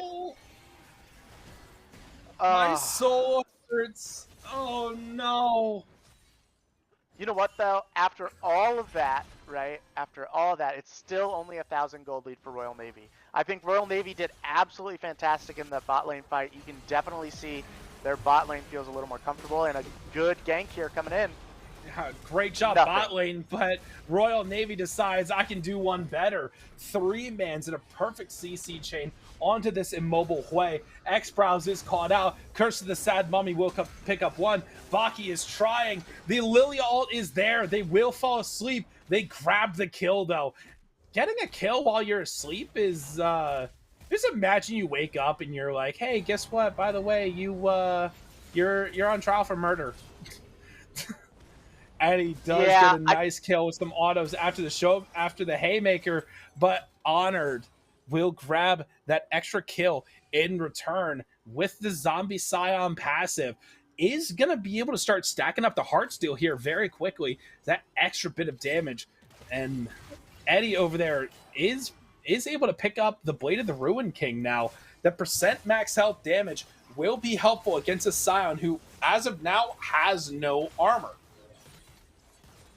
Yeah, unlike last game where you had a lot of tanky people on the side of UK Veterans Gaming, Hui is not nearly as tanky as Galio, and I think we've seen Royal Navy understand that even though their bot side's winning, they still have to show some appreciation of the other lanes. We've seen them definitely focus a little bit more in that top mid lane matchups. Their jungler's been paying a lot more attention up there, and I think it's working out better. Their bot lane may not be as fed. They're still ahead. They're still up 30 farm. Their bot lane may not be as ahead, but the rest of their lanes are sticking with it. Even the Inting Scion, who's 1 and 2 and 20 farm down, is not as behind as they were last game. X-Browse is going to get himself into a bad spot, getting jumped on by Baki, and he falls immediately. Quick save is there as well. Cambridge is trying to keep his mid laner alive. Eddie the Rizzler uses the haymaker. It dodged out by Josh, and unfortunately the entirety of the team is there to help, except for the Scion, who's now solo pushing bot lane. But he will have 5 Void Grubs along with Demolish, and 2 plates are going to be gone from this turret. Oh my gosh, this is starting to be a very scary squad for the Royal Navy. Kane Brent is not in a good spot. If he walks up, Vortex is just going to stun him against the wall, get a little bit of trade with the Hail of Blades. No follow-up damage, but Eddie is trying to get some damage. They're trying to stop this Scion from being able to do it, but he will just scream and run away. This is an Inting Scion I can get behind, right? But it's guys, not an Inting Scion! It is, but we are 4 followers away from 800 followers, our follow goal. So if you're watching right now and you haven't yet followed, please, please, please show some love and drop a follow. Let me make sure. Thank you everybody who has already followed for helping us put these events on, as Baki will fall asleep. A lot of damage being traded back, and a nice ability, I don't know the name of it, from Quick Save will secure the kill. And now he's just gonna he has 10 abilities, okay? And at the time he released, I was off from college casting, so I don't know. Wait, Hui only has 10 abilities? I'm trying to think. He's got to have more than that, right? You're right, he has 10. 3 combinations of Q, 3 of W, 3 of E, and 1 R. And 3, his 3, 3, 1. 2 summoner spells. That's 11. Oh, that would be 12. Yep. Oh, and his passive. He has 10 plus 2. That's 11. We are not counting passive. Passive does not count as an ability. Look, I think production would agree with me, so we're going to say that he has more than just 10 abilities. Tell that to Timo. Okay. Well, jeez. Why am I here? What did I get myself into? And I do want to shout out, I really like this right now, that Inting Scion alone in lane is going to get some more push into the top side, and he is a turret destroyer right now. So this should go really well for him, and if he gets into some trouble, he can just die, and it's no big deal. The other positive news that he has is if anyone tries to contest him, he can just start stacking the Heartsteel and do a lot of damage in this late game. Getting those Heartsteel stacks in, that bonus damage on auto attacks after 3 seconds. I mean, right there, that is a great bit of damage. Okay, if I'm him Eddie right the now, I Rizzler just go for will tower. showstopper him, but not going to be enough damage. Honored throws the ult in the wrong way. Eddie is trying to chase him down. A nice ward, or no ward placement from Eddie means he does get knocked up. Did not want to chase into the blind because he doesn't know where the rest of the team is. X-Browse is going to put Vortexy to sleep. Blue team, the Royal Navy, is able to kill the Rift Herald, and the fight is breaking out. Story is onto the back line, but a nice decimating smash from Honored will stop the counter engage. X-Browse is running. He's trying to get some damage, but the Neferi is on top of him. He's trying to run away. That bonus movement speed is there. Eddie will fall to the zombie Scion. Unfortunately for him, just going a little bit too aggressive right now. A 1-for-1 trade in the extended fight. However, Royal Navy is able to grab the Rift Herald and get it before they die in that fight. So, again, a 4-0 Xayah. These fights are actually pretty crazy, but a key thing, Quicksave was not there for that fight. So that was an even fight without the Hui. Yeah, you know, as far back as they are right now, 2K Gold, UK Veterans Gaming still definitely has a way in this, I think, and we're going to get a pause. But I definitely think that there is a way for them to get back into this game and take the lead. And I think it's just that. I think it's good macro. I just think it's good macro. You both and said I think, it. You know, I got production in my ear going, there's a Hui, they come back. And then I got Thalassic going, there's a Hui, they come back. And all I'm thinking is, you are not Freak, okay? Please, he's no longer casting. Please do not channel his essence. Look, I think you're just mad because no one plays Sejuani anymore. So, no, I really like the Royal Navy's position. I'm going to start taking cheap shots. Ninetail, I see you in the chat. Stop.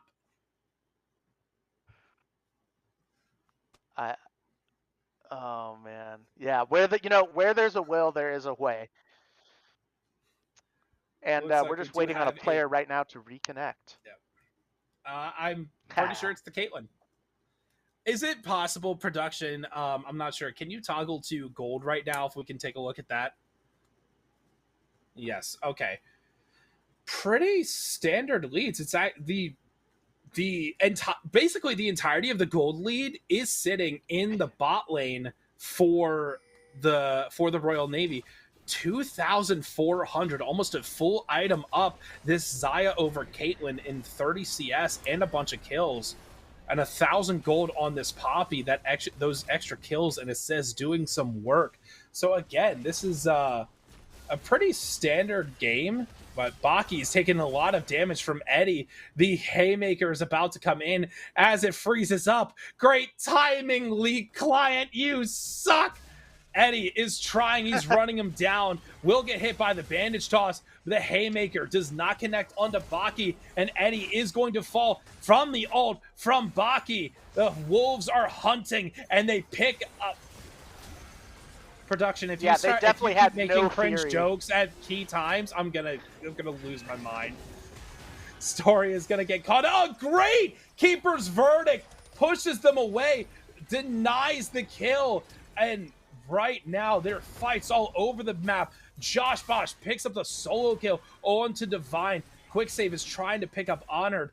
The Heartsteel stack did go off. A lot of damage went down onto Quicksave, and this Scion is starting to do some damage. Yeah, no, this has been a great set of fights for Royal Navy. They're able to get the kill in the top lane, even though Neferi, I hate that name, was being chased down. They're able to turn it around, get a kill. Neferi. And then they're able to get some follow-up kills there as well. And it's not I that will difficult. say, it is. I don't like it because no one says it right? It's just like... It's not Fury. Like, what's the name of the mid laner who's got like the grappling hook? What? The mid lane AD carry, basically, that has the grappling hook and can swing. Oh, Akshan? Yeah, that one. See, I Yeah. pronounce it completely different. You pronounce it action. Like lights, camera, Ascan. action. What? No. Oh, God, no. Oh. Oh. I don't think production can even back you up on that one. Look, I'm telling you, some of these names just, or like Nasus, right? I don't think I can work with you anymore. Look, I'm just saying, some of these names are hard for me, and that is another one of them.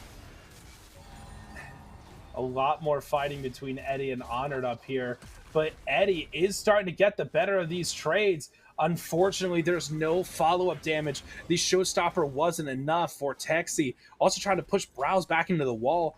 Not able to find kills on any part of the map.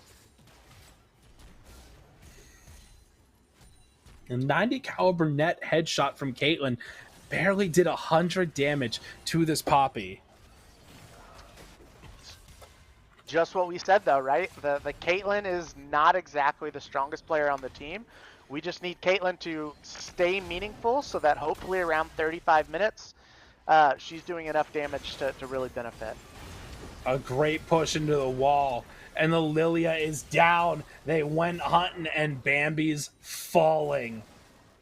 A lot of damage, so much CC. Expertly played for Texi is playing this Poppy so much better than he played the LeBlanc. These great CC engages, just shoving everybody against the wall. The perfect placement. Baki picks up another turret that is now 4,500 gold lead for the Royal Navy. They picked up their third dragon, and they're staring down a Mountain Soul at 25 minutes. One of the best souls to have up there with Ocean. That extra resistances, that regenerating shield will stop a lot of the poke damage that Hui's going to be able to put out. Caitlyn right now just picks up the Collector, her first full item at almost 20 minutes. Meanwhile, Zaya is sitting a full item and a half above her, and there's going to be a potential, I don't think they want to do this, but looking at a 20-minute Baron here if they can win another fight. Story does miss the bandage toss before Texi is right there, pushing him back into the wall. X-Browse gets a two-person sleep, but not enough follow-up. Story is right there with the bandage toss. Eddie the Rizzler does not find the kill onto Story. Josh with a great blade collar. He will fall, though. Unfortunate. 1 for 1 so far. Scion is still there. The Mega Tank is still alive. X-Browse is trying to get some damage back down. They're trying to slowly burn him. He has little MR. He only has the Merc Treads. They will pick him up, but Kane is so low. A great fear from Quicksave will push him back. Quicksave, you can't be up that far. You're giving him free heart steal stacks. Oh my gosh. As a top lane mate, I'm just like, look, if I kill Scion, I'm running. And especially if I'm about to be marked by a heart steal stack. But the Sunfire Cape finished for him, 275 stacks on the Heartsteel. This Scion, it took the combined effort of 4 people to kill just Scion. So this is going to, and that's with the set out of the picture. Again, if Set needs to find these good engages, throwing the Scion into the back line of the Royal Navy, and that's how UVG will win these fights. Caitlyn is not doing much, but there's a potential for a massive AoE damage between the Set Showstopper and the Hui ult. Spiraling, I know that one. It's Spiraling Despair. I know that because of an LEC ability guessing name video. Okay. Man, that's... Oh, and here we go again, though. A movement goes in. Story is going a little bit too far, but he picks up a 3-man ult. A great engage. Cambridge is going to fall eventually, but not before they kill Story first. Cambridge somehow still alive. Baki is following all the way a little bit too deep. 1 kill goes down. The Spiraling Despair will pick up another. A double kill for Hui. Cambridge hits a clutch hook, picks up another kill. That is 5 for 1 so far. The Lantern is there. They will be able to pull the Caitlyn back, and that is a great team fight off the back of an amazing engage by Story, but not enough follow-up and not quickly enough. Yeah, a counterpoint. That was not a great engage. They had the vision, but when he went over the wall, no one could follow him immediately, and it turned into a let's walk into this fight one after another. And unfortunately, that's what happens. You give UK Veterans Gaming a way to get back into this game, even though you have 3 dragons. They're able to swing the gold to basically even, and suddenly the fact that your top, your jungle, your mid, and even your AD carry were ahead, that's all gone. And now these teams are neck and neck. Lilia has 6 stacks on her Dark Seal, and I don't know. They are sort of, Royal Navy is struggling when it comes to the 5v5 team fights. I think we found a little bit of a weakness that has been in both of these games. So I do have to give a. Oh, go ahead. I'm sorry. Go no, ahead. No. I was gonna say I do have to give a shout out. Chat has asked my pronunciation on a couple things. Neferi, not Neferi, Vortexy gets blown up by Quick Save. A quick combo of abilities does have to use the Spiraling Despair, but I mean, you pick up another kill. You're starting to accelerate this mid game, getting Hui to the late game point where he's just like, cool, one rotation of abilities and you're dead. Because again, the only real tanks that they have right now is this Scion, and as long as Hui can stay away from Scion,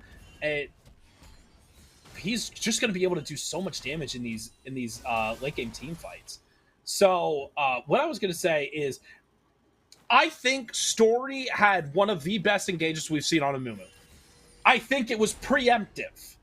It was like a 3-man Amumu ult is kind of crazy. I do think it was unfortunate, though, that he did not have enough follow-up. The Dragon has spawned. The UVG is in a prime position for it, and they are going to try to chunk this down. The wraparound from Story, and we are going to get a decent fight here in the bot lane. Oh, nice Keeper's Verdict. Pushes it back. The Mountain Drake is down. The Soul is there for Royal Navy. The Set TP goes through. Story picks up Browse. A nice 3-man sleep, but there's not enough time to get anyone nearby. Showstopper is out. Vortexy has fallen, but a nice Spiraling Despair will do a lot of damage. Story will fall. Baki will fall. A double kill for the Caitlyn, and Xayah is running away with her tail between her legs. Yeah, great fight from UK Veterans Gaming. But it was a 5v4. Inting Scion was nowhere to be seen, pushing alone in the top lane while everyone else is around Dragon. I think that Royal Navy is starting to lose this game pretty handily. That we said where there's a will, there's a way, and there's definitely a way in this game now. 5 kills, absolutely taking over. The ults, the abilities, they've all been landing, and I think it's been making a massive difference in the game. So I think actually we should be seeing our first Elder Dragon of the AFDL. I've done a lot of these games, and great flash from Divine. Gets him to safety along with the Lantern, interrupting my point, but it doesn't really matter. Story and Baki have started up the Baron. X-Browse is right there, waiting over top the Blast Cone, but they don't even know that it's been started. X-Browse does not have any vision in there. There is no vision for UVG in the Baron pit, and they're just dancing around. X-Browse is going to have to wait off to the side. The Baron falls for Royal Navy, and this is now, we're back to a very even game. Eddie the Rizzler's trying to fight off Honored. But Royal Navy just had no fury, and they took that Baron really quickly. This fight is so boring. I'm sorry, top laners, your fights are boring. I don't really think it's that boring. Eddie's about to fall to a mega tank. Just barely so close. Triumph just heals him up a little bit more. X-Browse is running. No Scion ult to get away from this one. Going to try to get some damage back. The Scion will eventually fall to the combination of the Lilia passive as well as the Liandry's and the Blackfire Torch. A lot of DPS there. As long as UVG can survive till the Elder Dragon, I think they have a way into this game. But it's going to be very hard, especially when Story hits great bandage tosses like that. A great ult from Story, locks down 2. The Keeper's Verdict will chuck the Caitlyn away, and Canebrett is going to try to, he's going to hook a little bit of a Void Might. No additional follow-up right now. This Xayah, oh no, Divine is hit by another great bandage toss, gets pushed back against the inhibitor. Eddie the Rizzler is going to try to get a return kill. Will with the Haymaker, and Quicksave is now here trying to assist his team. They're going to push in. Oh, Vortexy does grab one with the help of Hail of Blades. Is going to fall eventually into this fight. Baki is into the backline. Hui is about to die. He does fall to the wolf pack. Eddie the Rizzler falls. That is an ace for 2. And only the Lilia is going to be up to stop this push from Josh and Baki. The Scion is charging in. He will knock down a lot of help from these turrets. X-Brows is going to fall. Both of them are asleep. The turrets are falling. And ladies and gentlemen, we are going to go to a game 3 as soon as the Royal Navy decides to stop padding their KDA and kill the Nexus. And we still did not see an Elder Dragon. Just gonna throw it out there. You had to jinx it. You had to jinx it. You said we're gonna see an Elder Dragon, and Royal Navy said, you know what? We're starting to feel this slip away from us. They really put on their game faces. They won the fight they needed to win, right? Which was realistically after they took a Baron that was uncontested. They got an uncontested Baron. They won the fight, and they won the game. They just continually, UK Veterans Gaming sort of fell apart. They sent in person after person, 1, 2 at a time to try to stop the push down mid. And every time Royal Navy is able to get another kill, they just say, okay, we'll keep pushing. You're going to keep coming at us one at a time. We're just going to end the game. And there it is, a quick end. Those were some very sloppy team fights from both sides. They just kept running in one after another. They weren't really playing to these team fight strengths. This Amumu is the massive team fight strength. Like, it's not the same quality that we saw in game 1, similar to how my mic is not the same quality as we saw in the pregame, because now it's decided to bug out again. Over there you're laughing and you're like, I told him to download G-Hub. But very well played late game from Royal Navy, just being able to secure that Dragon Steel to give them the Mountain Soul, that little extra edge, and just being able to take Baron right under X-Brow's nose. They had no idea that anything was happening. They had no idea that the Baron was falling. So that Baron push was just enough that they need, because again, they did not, your main wave clear is Hui, and the Baron empowered minions take less damage take less magic damage, so he is just not in a good spot to clear out these waves. And the bandage tosses, the charges from the Poppy were there to secure so many kills. Great CC usage from the Royal Navy, and it's going to be interesting to see how both sides adapt for this game 3. We are going to throw it to a quick break here. Any last thoughts before we go to break, Thalassic? No, you know what? I am excited that we did just what I wanted. We're going to a third game. I think UK Veterans Gaming just needs to do a little bit better in draft. They won draft game 1. They lost draft in game 2. I think once we work out a couple of those kinks, when we focus a little bit more on that top jungle mid section for UK Veterans Gaming, I think they have a chance. But Royal Navy's just got to do exactly what they did that game. They got to press the go button, and they really got to fire on all cylinders. And we should have a banger of a game 3. Yeah, I hope so. We are going to throw it to a quick break here, but we will be back in just a couple minutes for game 3 of Royal Navy versus the UK Veterans Gaming. Stick around.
And welcome back to Game 3 of the Royal Navy versus UK Veterans Gaming. I'm sorry, but as our production's giving us the countdown, Thalasic's just over here as we're getting the 10, 9, 8, 7. He just goes 8, 40, 73. I just can't help but laugh. Thalasic over here has just been messing with production all day. And yet, when you make the cringe puns, they're on your side. How? That's right. How did you do this? How did you get production on your side, meanwhile simultaneously messing with them constantly? Look, it's all about having a good attitude and being excited, and also agreeing to do, these casts with 5 minutes heads up, No, I'm just kidding. Just kidding. No, you had I believe it was 30. I think it was 22 minutes. No, it was 2 hours and 22 minutes heads up. I checked the timestamps over here, buddy. UK Veterans Gaming going back over to the blue side are going to get rid of the Vi. I'm going to call it right now. I think they're going to ban Nocturne second. I don't know why. I just have a theory. Yeah, we're going to get a Vi Nocturne ban. I am curious to see that as a nice respect ban coming in for the Renekton. I'm curious to see if we get any bans from last game's champions. I don't think we will. I think both these teams honestly felt like that game was theirs to win or lose. The Galio makes sense to me, and we get a Poppy ban. Ooh. Okay, they're saying no to the Poppy. So I have a feeling we're going to see the Amumu first pick for UK Veterans. X-Browse played it almost perfectly in game 1. It was an absolute monster finding those solid engages, and now that it's open, it's right there. It's pretty much... I mean, we've had an Amumu in both games. We had a Maokai and a Lilia, and neither one could really make effective plays. But no, we're going to get to see Kane's Leona again. That will leave the Amumu up for the Royal Navy if they want to try to take that pick away as kind of a, hey, we play it, we know we can do good on it, and as a deny pick for X-Browse. So I want to see what Story is going to pick here, because I have a feeling the jungle picks are going to come. That's a LeBlanc again. Look, I don't think I will say this. I do not think the LeBlanc. You're freezing. By the way, you're. Am I? Yeah, it's like I don't think the LeBlanc. Okay, I don't think the LeBlanc was an issue in the first. No, I'm just kidding. I don't think the LeBlanc was the issue in the first game. I like the LeBlanc pick. I will say I think some of the other picks need to shift. I don't want to see an Ezreal. Do not pick an Ezreal. I just noticed, like, the bans for Royal Navy. I saw the Amumu under the ban list. I was like, wait, Amumu wasn't banned? I got production just still messing with me. I saw production still just messing with me, but Story is going to grab the Amumu for his side. Again, more lockdown, setting up those the cursed touch, allowing this LeBlanc to get a lot of true damage, but a Volibear and a Twitch. That late game toxic. Destructive damage of the Twitch is just going to be gross. Untouched in these fights, Twitch is just going to be able to open up and do so much damage. We are going to see Eddie probably piloting the Volibear in the top lane. So this is going to be a very fun matchup for him. And a Sivir. Oh, that was not expected. We do have a change. That is not the same AD carry. They did. Oh no, yes. That is the same AD carry from that team, isn't it? No, the AD carry. Yeah, the AD carry for the UK Veterans, Divine, did have an emergency come up. He has been replaced by Super Goon, which honestly is just, that's a name. That's a name. Super Goon. I like Goon. I think UK Veterans Gaming, the Twitch Leona is a nightmare. I think it's a nightmare early game. It's a nightmare late game. It's just a nightmare to play against. On the other side, Sivir. Civ? Not my favorite. I am hoping. I think you're doing it intentionally at this point. No, I want to see a Yone. Is what I want to see. A Yone. Yone. Yone. Do not say his name Yone. right. Put some respect on his name. It's Yone. Yeah, it's Yone. It's Yone. No, it is not. It's There's Yone. There's It's Yone. no apostrophe Chat? over the E. Chat, back me up. You don't need the apostrophe. There's Thank no you, apostrophe. production. Finally, production's on my side. Pronounce it like it is spelled. It is Yone. If it had an apostrophe, it'd be Yone, but it's not. So it's Yone. No. I mean, I'm right by all definitions of the English language. I don't think you are. I really don't think you are. So There's no only one way Malzahar. to know. All right, someone go to the league Wikipedia and get me the pronunciation of his name. Nefiri, Malzahar, Aurelion Sol, Twisted Fate banned out. So we are gonna lock a Swain. So I think that should be a Swain Sivir bot lane.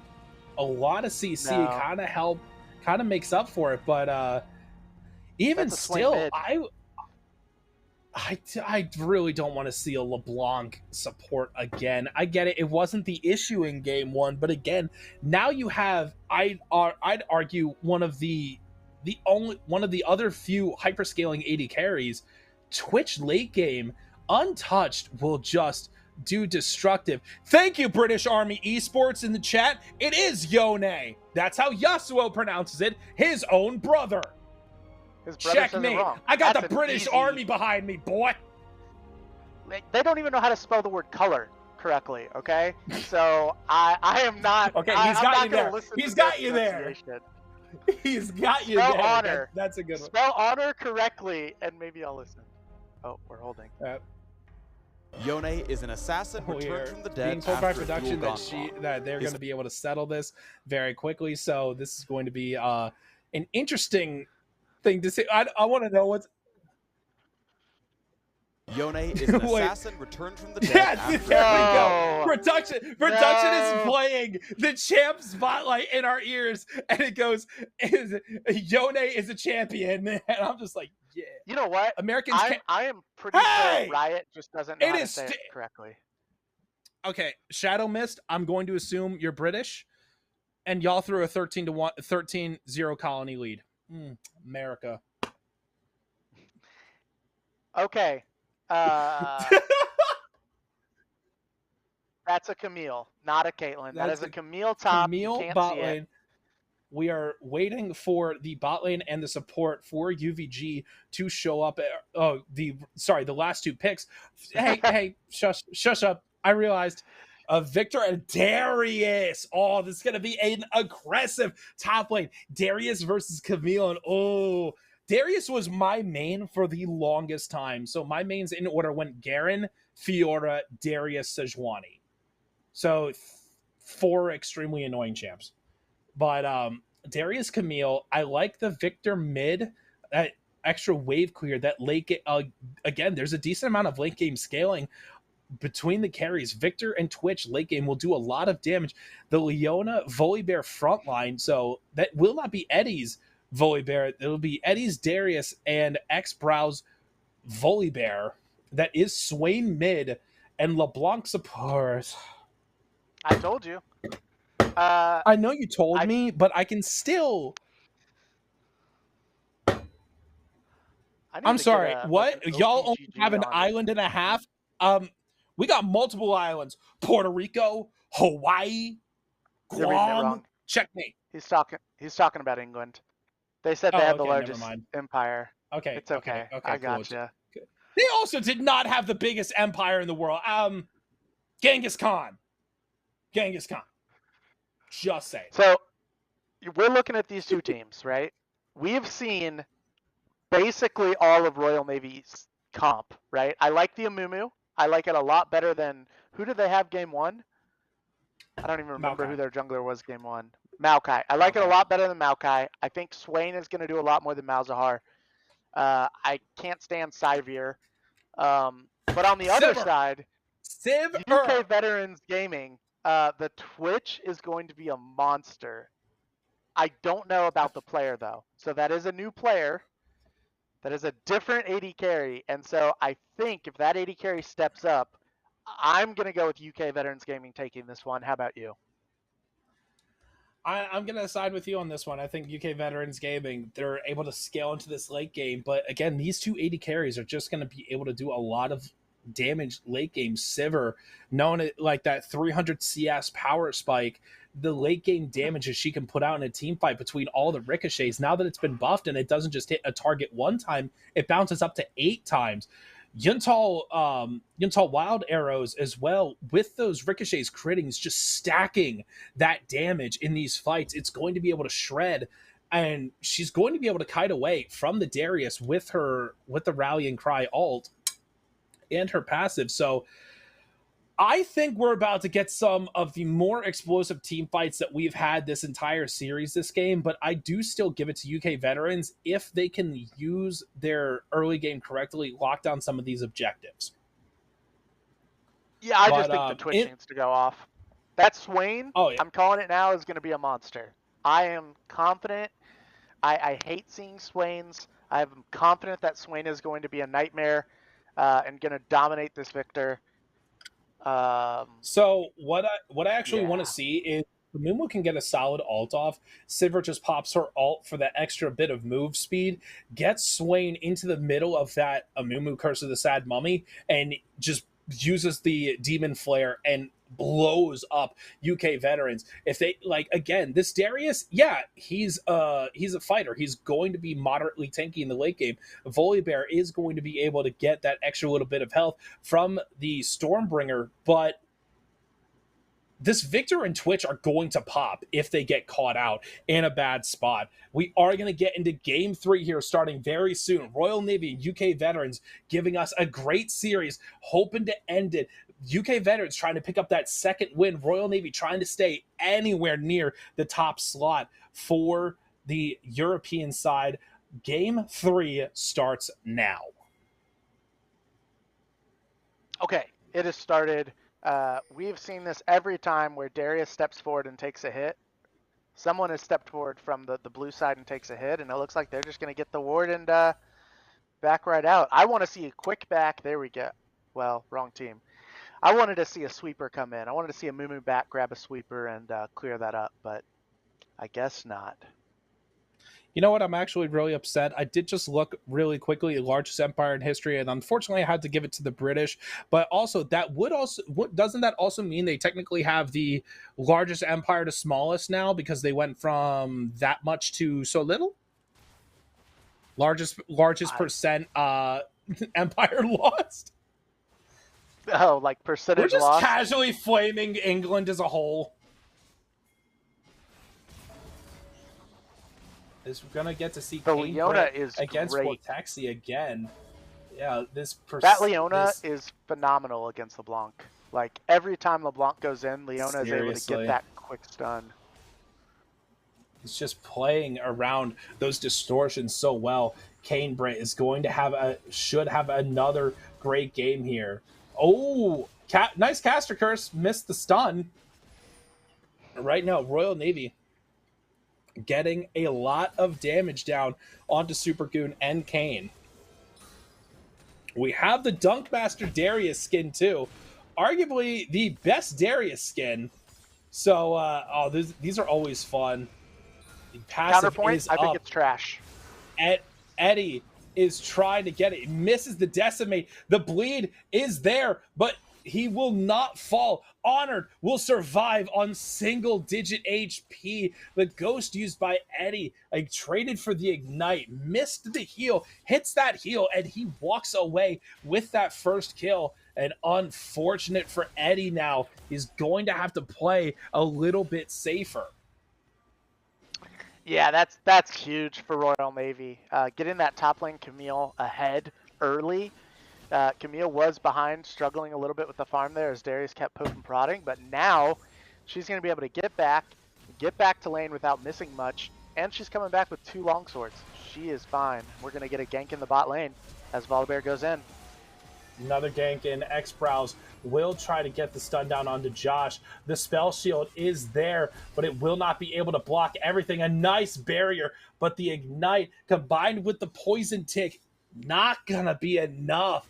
Josh just barely surviving. A great escape from that gank.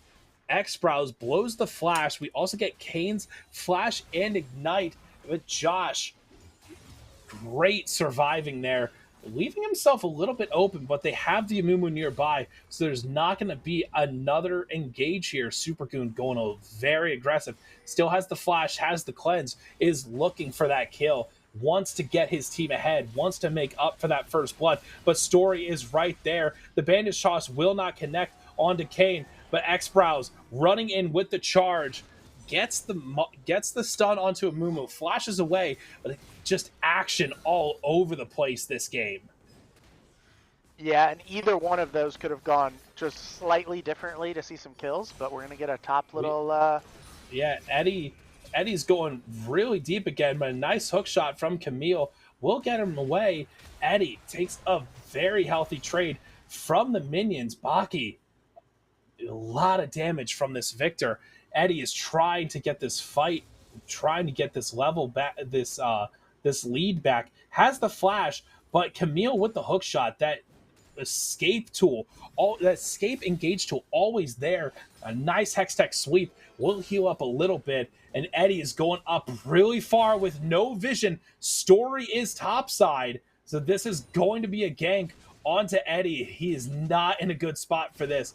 No ult yet, so no chance of a ult reset. Eddie, oh, unfortunate falls. A nice apprehend, though, but it still just pulls Camille right on top of him. Guarantees that stun, and a CC combination. Unfortunate for him. Eddie just needs to relax a little bit. I mean, he was up really 15 farm. At the point that he died, he was up over 20 farm. If he just relaxes a little bit, plays a little bit safer, this would be much further in his favor right now, but he keeps pushing a little too far. Does have the sheen, that extra little bit of damage on the W. I played Darius for, oh geez, was it like 4 years? I only know the name of his Q, his E, and his R. Unfortunate. I know his Q is Decimate, his E is Apprehend, and his R is Noxian Guillotine. Don't know his W. I know his passive name is Hemorrhage. I mean, that means you know all but one. That's not bad. Like, I mean, it's still not a for someone who played the champ for, again, like 4 years. I should know all of his ability names. oh, we're getting a gank top. Save. Oh, yeah. Eddie flashes over the wall, has to get away from Story and Honored. Doing a great job on this Camille. Not level 6 yet. Eddie does have the Noxian Guillotine, so we might see another fight here, trying to finally even out the damage, but Baki is taking so much. A nice Chaos Storm will pick up Baki. Quick save, solo kills the enemy Swain. Yeah, and that's a lack of respect for the damage that Victor can put out. Stayed probably way too long there, and we're going to get another little fight here. Tizzle. Eddie is going to dunk him. A great chain of abilities gives Eddie his solo kill in that lane. 2 solo kills in both solo lanes sets up UVG for a great mid game. The teleport out from Camille, and Eddie is low.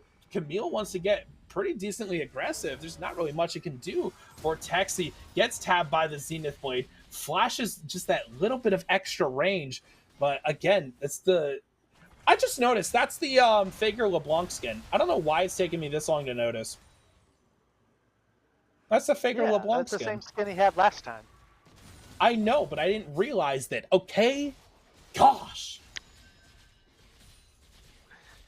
Look, I haven't seen the Faker LeBlanc skin in-game yet. I've seen the Ari skin one time, but X-Brows is trying to jump on to Story. Quick save is running away. Baki is going to use the Demon Flare, will pick up 1, and the Q grabs the double kill. A great gank, a failed counter gank, and 2 kills onto the Swain. Evens up the gold in this mid lane, and this is a very aggressive game so far, fighting all over the place at every moment.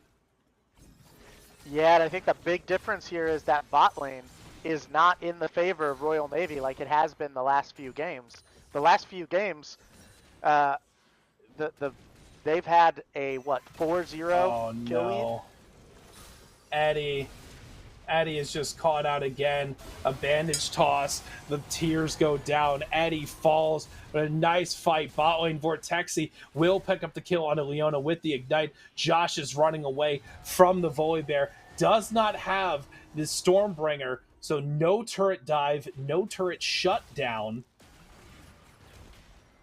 Again, just like I said, fights all over the place.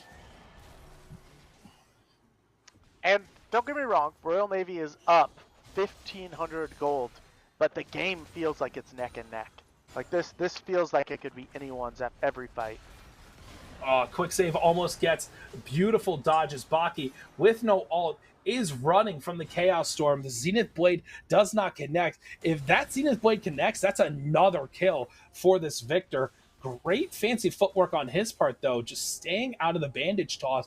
Does get tagged by the never move, but not exactly the biggest concern. But quick save, Vortexy is right there with the chains. Does not hit the second one. Right in the middle. Story! Oh my god, Baki just gets blown up by the Death Laser. A double kill for quick save. This Victor is doing a lot of damage. Yeah, and that, once again, not enough respect to the amount of burst damage Victor can actually put down.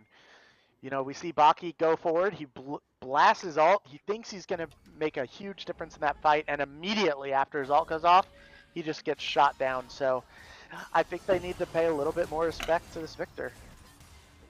Josh takes the flash and the barrier. Neither of those abilities up now.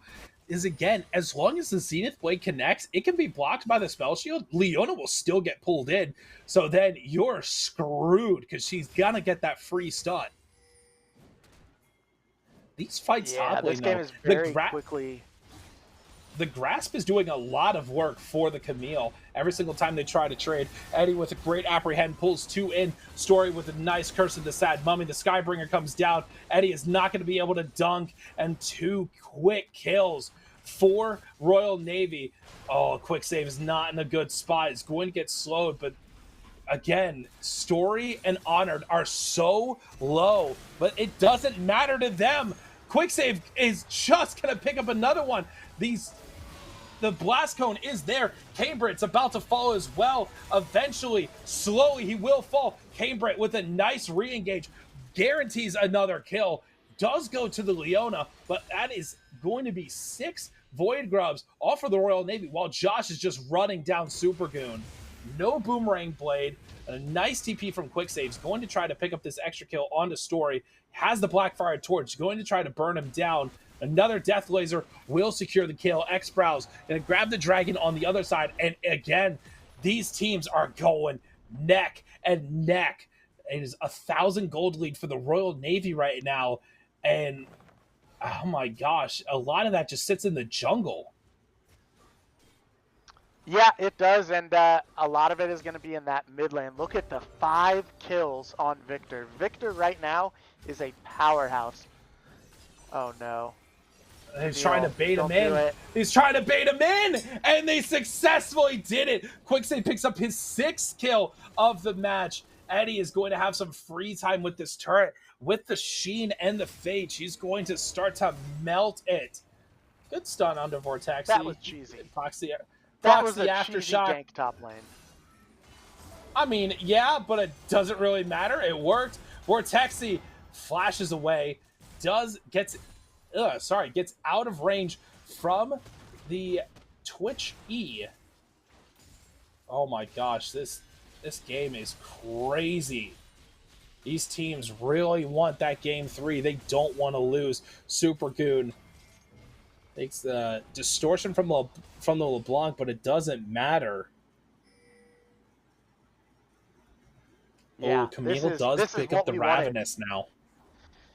We wanted a banger of a game 3, and that's exactly what they're giving us. We are 100 gold difference here, and we're fighting everywhere. Story gets flashed on by X-Brows, but it gets the counter onto Super Goon. The Twitch is down.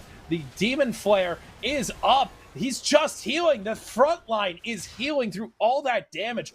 Quick Save does not have enough damage between the Chaos Storm and the rest of his abilities. The Death Laser does not have enough damage to counter the rest of that fight. They went a little bit too far. X-Brow's going really deep onto Story, who has the ult, has the Aftershock, and CC to help keep him alive. And because that fight ends that way, now we're going to get Sever is able to take an entire turret. I feel like they're doing it on purpose at this point. Yeah, that one is. Sivir. Yeah, that one is. Sivir. As he's, but no, Sivir's going to get the turret and get out safely. Potentially going to get another fight here in the top lane, but Eddie's finally learned his lesson. Place some wards down in the river to help keep him alive. He has been the recipient of many of Story's ganks over all 3 of these games. Good apprehend. We'll start this fight off. The ignite goes down, but Camille is so low. The dunk comes in, denied by the Hextech ultimatum, but it still does not matter. A nice Darius W combined with the passive gives him just enough AD that he can just blow up Camille. But now that ult is still available. It does not go on cooldown, at least on the spectator side. So Darius will be able to fight whenever anyone comes up to him again. And I don't think anyone's going to challenge him right now. Despite the fact that he's 2 and 4, he is incredibly strong. In a 1v1, he can take almost anyone on the other teams. So this is going to be a very dangerous side lane pushing Darius until they start grouping for these big team fights. But on the other hand, you've also got Victor in the bot side, also able to side lane push, and no one can really match him either. Not 1 for 1, so it's going to be a matter of which team's going to be able to pick off the other team first. So I like the Darius. A little bit of anti-synergy there. Pulled out of the Leona Solar Flare.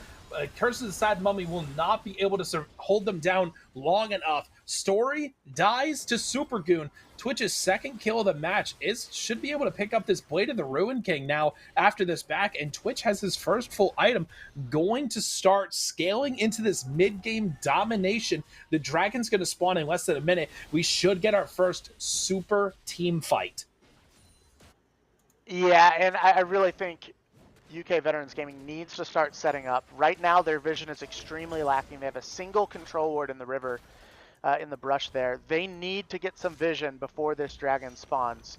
There are about 1:15 left, and right now it looks like no one is really getting up there. Everyone's backing, resetting, whereas Royal Navy is already coming out of base and is heading that way. This dragon will put them on soul point if Royal Navy lets UK get it. And also being an Infernal Soul, just adding that extra little bit of damage for the Darius, for the Camille. Eddie's just getting chunked down by Baki, but they're going to be able to dive this Swain if they want to. Shut off the turret with the Stormbringer, but they're just going to move back, start up this dragon, and Amumu is not near enough. Eddie and X-Brow is just going to be able to do this, along with Quick Save, and just completely kill it. Almost off spawn. Looking at a potential 23-minute Infernal Soul for a very heavy scaling team. Right now, Honored as Camille in the top lane, just pushing that, is going to be able to grab this second turret. It's an extra 650 gold into his back pocket. Will die for it, though. Super Goon throws out the Rat-a-tat-tat. The spray and pray is going to blow him up. A nice ult from Story, picks up 2, but the blast cone, not enough to get Vortexy out. Josh is going to slowly burn down. Super Goon picks up his 3rd kill. Eddie the Rizzler just dunks on the Swain. A 4 for nothing across the map. The Herald is going to be started up, and even after all that, UVG is still down 700 gold. Yeah, the Camille being able to push in the turrets, the lost turret on the bot side as well. You think maybe that's worth something, but it's definitely not worth 4 deaths. You lost every single fight, including the 1v1 where your Swain had full health going into a Darius with a third of his health. So I think at this point, you just need to regroup. You need to start pushing as a team. You need to start playing around these objectives. You cannot afford to give away another dragon like you did last time. They weren't set up for that dragon at all. They still had Camille in the top lane. They had 2 in the mid lane. And now we're at a point where in, what, 3 minutes? In 3 minutes, we're going to have another dragon up, and this is going to be Soul. At the same time where UK Veterans Gaming is hitting all their item power spikes. So this is going to be a very dangerous moment in this game, and I think it's the make or break moment for Royal Navy will be this dragon fight. Well, Eddie is going a little bit far. Does have the dunk. It does not even matter. Story is going to take a nice chunk of health. The smite will secure another kill. Story is so close to bleeding. So much damage from this Darius. They have to send 2 to be able to handle him. Eddie finally has Honored's number, knows how to beat him in that 1v1, knows when to time his abilities. But again, this Twitch is about to hit a Runaan's as well as Blade of the Ruin King. It's going to be a lot of damage in these team fights if he is not touched by the Amumu. Yeah, and if they're going to send 2 people to deal with the Darius, the rest of the team needs to chill out. They cannot be taking a 3v4 team fight when you've got the Amumu and 1 other member fighting a Darius on the other side of the map. Like, there needs to be a little bit more macro awareness there on what fights they're taking and when. I think if you play a little bit safer there, you don't lose someone in mid lane, and you're still able to get that Darius kill. Twitch with the maxed out invisibility soon, going to be in those long times staying out of sight. The Herald will be dropped bot. Nightmare. They're going to be able to just walk this Herald into the inner turret as well while they're getting the outer turret mid. So this is a very good setup from UVG. Going to balance out this gold lead. Volibear takes the Herald. They charge it into the turret. But now they're just going to run it down. They were still down 700 gold after those team fights that they won across the map. Josh throws out the ult. They're going to try to chase him down. Eddie has the Baron. Ghost if they want to, but a Curse of the Sad Mummy, a great one, hits both of them. But on the opposite side, like you said, they're just going to start up the Baron. The entire team was used to challenge the Volibear and the Darius, and meanwhile, Kane is going to be able to tank this entire Baron. They're going to give it over. Oh my gosh, expertly playing around the map from UVG. And again, there's still 40 seconds until the dragon spawns.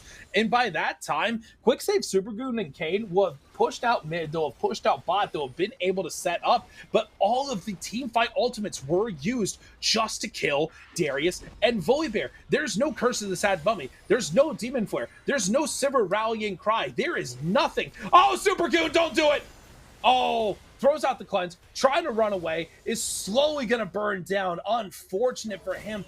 Dies to the red buff from the Amumu. Oh my gosh, that is a way that the Royal Navy make it back in. Twitch did not have the flash, so now Volibear has the flash, could potentially try to get over the wall. The wards are coming down. If they lose this dragon in a 4v5, it is going to be almost a death blow for the Royal Navy. And he's trying to stack up his passive on the dragon, start burning it down.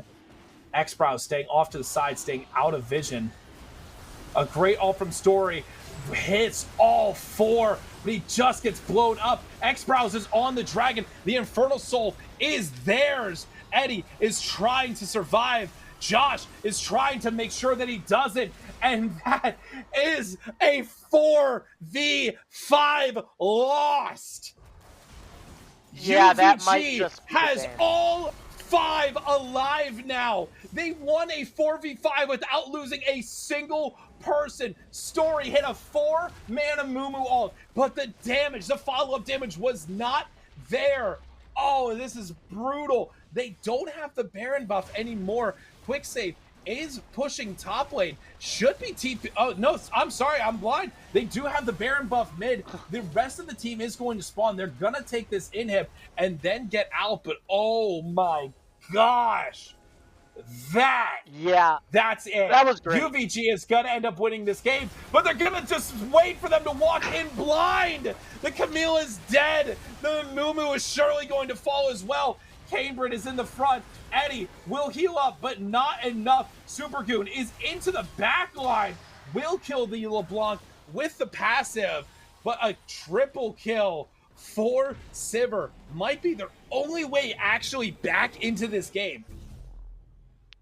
This Holy is crap. absolutely insane right now, because there is no way that you should have taken. I'm sorry for saying it. UK Veterans Gaming, great job getting the initial 2 kills, but you were not healthy enough to take a 3v5 there, and now you've got 4 dead. I still think that they've got this game in the bag. That was an amazing fight earlier, and I think Story's ult was phenomenal. Unfortunately, his whole team was clumped up with him. Victor didn't get hit by the ult, and Victor's ultimate was down right in the amazing. Your mic's cutting out, by the way. Oh, great. I absolutely. Your mic's acting up. You turned into a robot there for a second. Beautiful. Oh, yeah, see? 7? They know my ping is 89. 7, 1, and 8 Victor almost gonna have the Rabadon's death cap for this next team fight. Oh my gosh. 2.5 minutes till Baron, 3.5 till Elder. Dare I say it? But I think we're gonna get an Elder this game.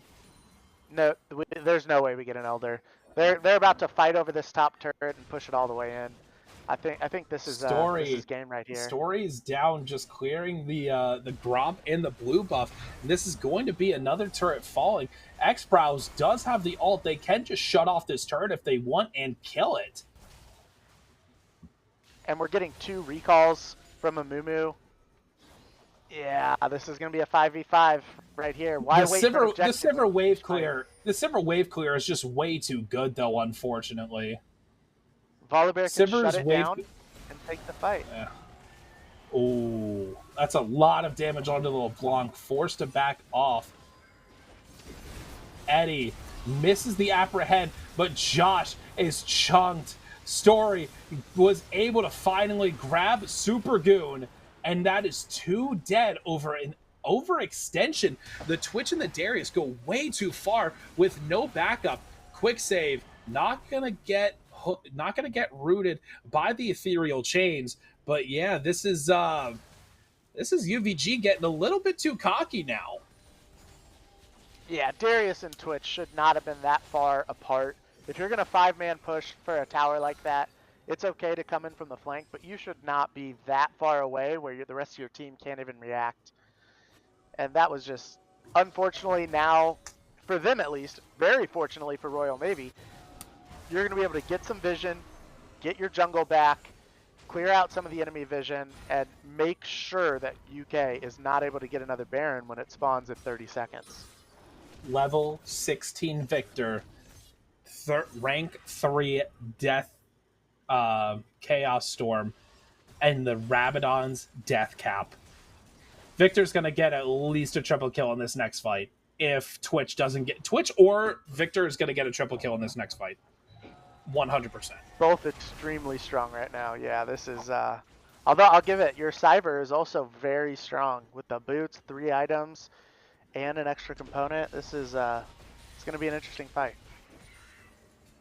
Absolutely. Baron is up. The Elder is up in 1 minute. But right now, we have Quicksave pushing bot. They know that, like, no one can really stop him 1v1. But again, they know, as from last time, Eddie is just going to get jumped on. Story, just 1-man ults him. Eddie is going to fall. There is no Victor still here. Cambridge locked down by the Hextech ultimatum. Story's in the backline. Supergoon falls. X-Brows is also going to die. There is no minion wave here. They are going to have to wait for it to push up. the teleports, a double teleport come in. Unfortunate miscommunication. But right now, I don't think Quicksave really cares. He's going to be able to solo kill this, but the rest of Royal Navy is in the base. Quicksave gets a double kill. It's now a base race. He's just going to shove it in. Quicksave, you have to teleport back to this turret. You're not going to be able to beat this team. Sivir's just going to be able to activate the ricochet. You need to teleport back. He is going to teleport back finally to the turret that will stand. There's no chaos. There's no chaos storm. Quicksave is there. Josh is going to fall eventually. Story falls as well. Vortexi, oh my gosh, they're all dying. It's a cross-map massacre. There's no TP to push into the base. All they have to worry about is running. But I was right. My prediction was correct. They're just going to go for the Elder Dragon. Quicksave survives somehow. They're going to have the Elder Dragon on 5. They can just grab the Baron and shove down mid. Holy crap! That was exactly what they needed. Even though they lost one after another, they ran in one after another in that fight. Even so, Quicksave is able to get an inhibitor, teleport back, save his base, and with his whole team up, they're able to sweep it up, get Elder, and now this should be a very easy Baron. Yeah, it looks like they're going to grab Baron, and they'll finish this game out wearing both buffs, Baron and Elder. They are not even going to go for Baron. They're just going to play the waiting game, knowing that Royal Navy has to step through there. There are no blue trinkets on the Royal Navy. They can't check this from afar. Supergoon is... they're not going to go for it. They know. Finally. They know they can't get anywhere close to it. That anyone who tries, they do have the Swain eye, but it does spot out that it is going to be started. But again, there's no way that you can contest this.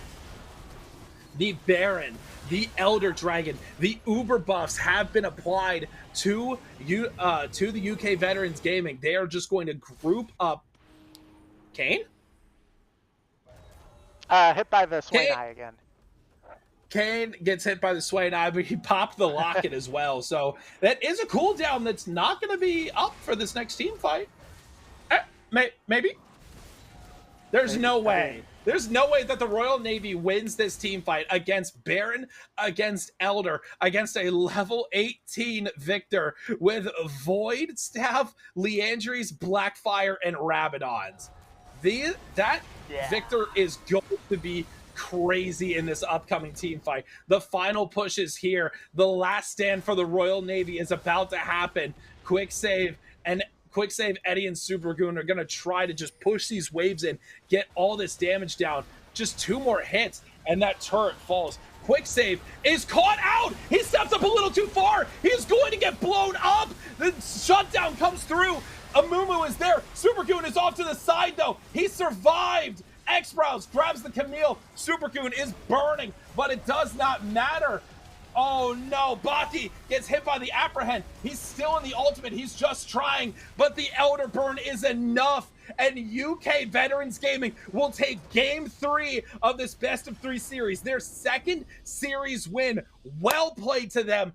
Oh my gosh, what an epic final fight. I think without the Elder, Royal Navy actually takes that fight. Without the Elder, because Quicksave died like that. He died so quickly, so early. And Story had a great bandage toss just to get himself closer. A flash Curse of the Sad Mummy got Quicksave locked down for so long. I think he was able to get the Chaos Storm down quick enough, but even still, without that consistent DPS outside of the Chaos Storm, because it's not following anybody, it just stands right on top of wherever it is. You play around it, and you potentially win that team fight, but oh my gosh, what a great fight. That was exactly what they wanted to see, right? They were able to win a fight, get the Elder, get the Baron, run it down mid, and even though Amumu landed an amazing ultimate, UK Veterans Gaming could not be stopped. Even though they lose one, they're still able to push through. All the other 4 of them are able to do enough damage to win that game. And I've got to say, Royal Navy did absolutely amazing all 3 games. They really came back last game, and I thought it was going to be a repeat. Honestly, near the end there, before they, when they were base racing against a Victor, I thought, oh no, here we go. One after another is just going to die. But instead, we get the teleport back. Victor saves the day, and they're able to finish from that point on pretty handily. I've got to say, UK Veteran Gaming, coming off their second week winning, they're looking really strong right now. Last week they won their first individual game, not even a whole series, into winning the series, and then immediately after they win another series. So they went from a team that had very little hope, and now they're actually starting to pull together and start to make a team comp with picks that work for them. They should bring us a bunch more action here in the future. It should be a very good team, a very fun team to watch. I mean, Eddie and oh my gosh, why am I already blanking on his name? Oh my gosh, I am horrible at this. Quick save. Oh my gosh, I'm terrible at this. Eddie and Quick Save are going to be two players to watch in these upcoming games. Just absolutely dominant. Eddie wants to play that extremely aggressive style, but he just leaves himself open. He does have those potentials for the 1v1 outplays and even 1v2 outplays. And then just Quick Save has all of that team fight knowledge, that team fight preparedness. He seems to be their leader in these team fights, knowing exactly what to do and what to go off of. So, Tholastic, what are we thinking for the future of UVG? I think it looks great. UVG did absolutely fantastic. I honestly, and again, I am not one to hold back from throwing shade, so it is what it is. I think they looked great game 1. I think game 2 was very shaky, and I think game 3, I want to say that AD carry really stepped up. He wasn't in game 1 and game 2, but when they subbed him in, the Twitch, if you're going to leave something like that open, which you normally are, because Twitch isn't a conventional pick. If they're able to go off like that on Twitch, it might be good to look at maybe subbing him in a little bit more, because he definitely showed up in that game 3, and I think UVG is shaping up to be an amazing team. Not as good as any of the North American teams, just saying, but a pretty good team. He gets it. He gets it. Speaking of North America, we will be back in about 3.5 hours for the Coast Guard Gaming versus the Air Force. Air Force is similar to the British RAF and the French Army of the Air and Space. The Air Force teams seem to be the most dominant, so we will get to see them in action versus Coast Guard Gaming tonight. Thank you all for joining us. We are still as you are aware now, Tholastic and we are volunteers as well as the entire production staff. I get it. Yes, I will download G-Hub. Just let me get this stuff out. I will download G-Hub for tonight so that way I can fix this stupid webcam, okay? Thank you all for joining us. If you are interested in helping out with in any way, there are links in the bottom of the stream. If you are interested in donating, there you can type !donate in the chat. There's a button also down below. If you are interested in watching any of the VODs after the game, they will be available if you sub to the Twitch stream. Unfortunately, I think Twitch decided to be a little bit of a greedy boy. They upped the sub prices to $6 because, gotta squeeze money out of poor people anyway. So unfortunate, but thank you all for joining us. We will be back later tonight in about 3.5 hours for Coast Guard Gaming versus the U.S. Air Force. Thank you for joining us and have a great night.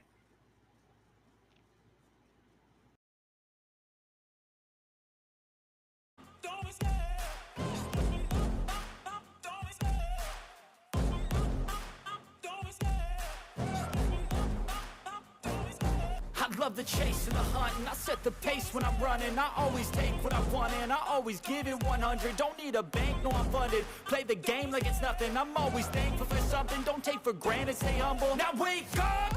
It's time to look at the enemy. Look in the mirror if he is no friend to me. It's not working out, maybe it's the chemistry. It's time to break up so I can make a better me. Better believe in your mind, cause it's everything.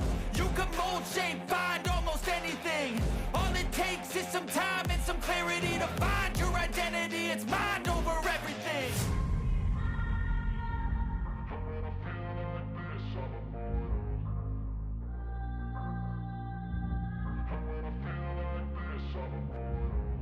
when I feel like this, I'm immortal. When I feel like this, I'm immortal. When I feel like this, I'm immortal. When I feel like this, I'm immortal. Don't be scared. Just looking up, don't be scared.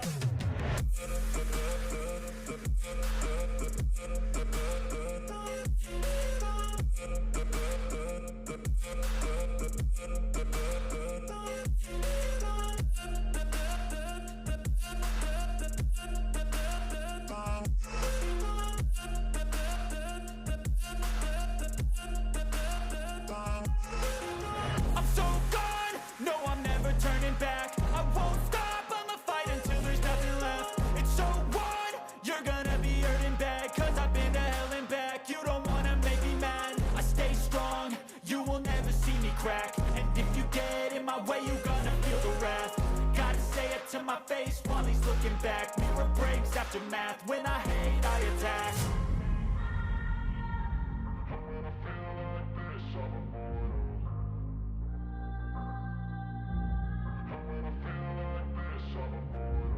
And when I feel like this, I'm immortal.